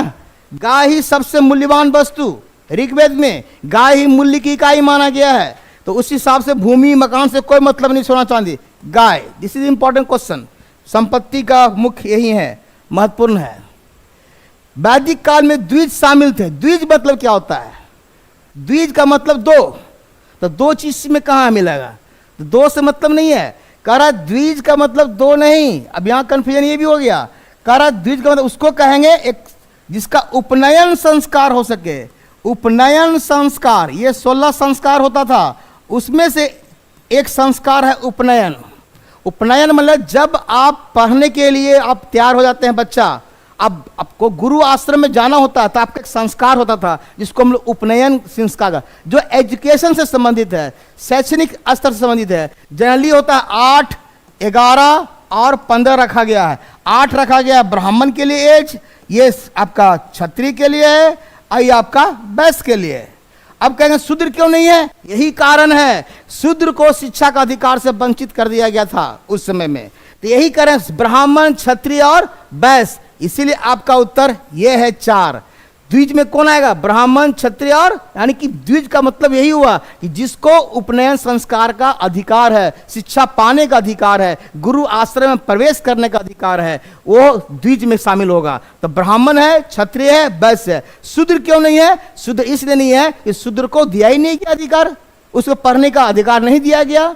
कभी कभी यही कहा था कि शूद्र यदि गलती से भी कुछ श्लोक बोल दिया उसको जीवा काट ले जाते थे, ऐसा हम लोग बताते हैं जो पुस्तक में लिखा है। तो द्विज का मतलब जिसको उपनयन संस्कार में शामिल या उपनयन संस्कार का अधिकार प्राप्त हो, उसको द्विज माना जाता था। यह है ब्राह्मण, क्षत्रिय और वैश्य। तो द्विज संस्कार। वैदिक काल में फिर आ गया निष्क। देखिए बार बार निष्क आ रहा है, सोना वाला। अभी इसमें क्लियर किया है कि वैश्य, देखिए वही प्रश्न यहां पूछा है। निष्क एक शब्द है जिसका प्रयोग एक आभूषण के रूप में किया गया। यहां सही थी, वहां सिक्का सिक्का लिख दिया था, वहां हम भी कंफ्यूजन थे कि सिक्का क्यों लिख रहा है। हो सकता किताब में डाल दिया होगा कोई कंफ्यूजन के लिए। ये एक आभूषण ही है, परंतु परवर्ती काल में, बाद के काल में उसका किस अर्थ, तो वही मैंने सिक्का। अब सिक्का इसको कह रहे हैं, अभी तो लिपि तो होगा नहीं, कृषि शास्त्र होगा नहीं। तो ये अभी मैंने इसका मतलब ये सोना है ना। और बाद में कह रहे हैं कि ये सिक्का के रूप में भले मान सकते हैं, अभी नहीं। वैदिक काल में सिक्का का आगमन नहीं। सिक्का का आगमन जब भी होगा 6ठी शताब्दी ईसा पूर्व से माना जाता है, यानी महाजनपद काल से माना जाता है। नंबर 37, वैदिक समाज में नियोग प्रथा बहुत इंपॉर्टेंट है। ये ऋग वैदिक काल से चला रहा है नियोग प्रथा। अपने जब कोई विधवा हो जाती थी तो अपने पति यानी पति की मृत्यु के बाद कहने मतलब अपने देवर से शादी करते थे, है ना। ये वाला आंसर, निसंतान विधवा द्वारा पुत्र की प्राप्ति अपने देवर के साथ संभोग या विवाह। जो विवाह होता था उसको कहते थे प्रथा को नियोग। और इनसे जो संतान प्राप्त होता था, जो संतान प्राप्त होता उसका नाम दिया जाता क्षेत्रज। लिख लें, संतान को क्षेत्रज कहा जाता था। इस देवर से जो संतान प्राप्त होती थी उसको क्षेत्रज कहा जाता था। क्षेत्रज बहुत अच्छा क्वेश्चन बन सकता है ये आंसर में। तो ये नियोग प्रथा उत्तर वैदिक में भी था और ऋग वैदिक काल में। ये स्पेशल, कोई दहेज प्रथा नहीं, कोई सती प्रथा नहीं, याद रख लेंगे, कोई पर्दा प्रथा नहीं, याद करें, कोई दहेज प्रथा नहीं था, कोई सती प्रथा नहीं था, कोई पर्दा प्रथा नहीं था। इस क्रॉस क्रॉस क्रॉस वैदिक काल में ये सब प्रथा अभी नहीं आई है, बाद में आ जाएगी, अभी नहीं, वैदिक काल में तो नहीं है। 38 होता क्या होता है? होता मैंने बताया था ऋग्वेद को उच्चारण करने वाले, ऋग्वेद में यज्ञ करने वाला, यह है ऋग्वेद में यज्ञ करने वाला, है ना, उपासना करने वाला ऋग्वेद कालीन ऋषियों को, है ना। आप इसमें ऋग्वेद देवो, ये यज्ञ से अच्छा इसमें ये आंसर मारी, ये नहीं हो, ये होगा देवों के आह्वान करने वाला, है ना। यज्ञ तो आपका ऋग्वेद में नहीं आएगा, यज्ञ कब आएगा? यजुर्वेद से चालू होता है ना। यहाँ पर स्तुति पर केवल मंत्र होता है। तो आप ज्यादा अच्छा रहेगा आंसर मेरे दीजिए, ऋग्वेद में देवों का आह्वान करना है, मंत्र का उच्चारण करने वाला, है ना। जो भी मंत्र का उच्चारण करते थे देवों का करें, जान लो उच्चारण तो देवी का ही करते थे। स्तुति परक मंत्र होता था होता, और यही स्त्री होते था तो होत्री बोलते थे, होत्री सॉरी होत्री। लास्ट 2 क्वेश्चन और है। सुदास किस वंश का था? अभी मैंने पढ़ाया था दास राग युद्ध, यह है सुदास भरत वंश का, भरत कबीला का था। किसका था? भरत कबीला का सुदास। एक तरफ संबरन था जो आपका 10 कबीला का हेड था। लास्ट क्वेश्चन, शिव जी पर खत्म करते हैं। शिव का प्रथम रूप साहित्य में क्या मिलता है? शिव का प्रथम रूप, है ना, साहित्य में क्या मिलता है? यह है रुद्र। रुद्र ही शिव जी का प्राचीन रूप है जो वैदिक काल में मिलता है। अब कल पशुपति भी नहीं कह सकते हैं, पशुपति तो है ही अलग चीज, लेकिन अभी हम वैदिक है, ये पशुपति कुछ हद तक आपका हड़प्पा सभ्यता में बोल सकते हैं, लेकिन अभी हम कंफर्म नहीं कर सकते हैं कि वो शिव जी का रूप है ना। पशु, चूंकि शंकर भगवान भी या शिव भगवान भी पशुओं से घिरे रहने वाले, सर्प उनके गले में लपेटे रहते हैं, है ना, तो ये कह सकते हैं। लेकिन ये वैदिक काल में हम चल रहे हैं, है ना, तो वैदिक काल में रुद्र की चर्चा आती है, शायद ये बाद में ही शिव बन जाते हैं, और इस हिसाब से आंसर मेरा होगा रुद्र होगा, रुद्र होगा, रुद्र होगा। और अब हम थैंक यू इतने के लिए। मैंने हड़प्पा सभ्यता और वैदिक साहित्य का MCQ कोशिश किया कि सभी क्वेश्चन को हल्का हल्का टच करते हुए, और आपको इससे अनेक क्वेश्चन निकलेंगे। ऐसा नहीं कि ये 40 प्रश्न है, ये 40 से 80 होगा, 80 से और भी आगे बढ़ेंगे। कहने का मेरा पर्पस है कि आप कंसेप्ट रखिए, कंसेप्ट रखने के बाद कोई प्रश्न कितना भी घुमाएगा तो आपसे गलती नहीं होगा, ठीक है। फिर मिलते हैं नेक्स्ट क्लास में। Thank you.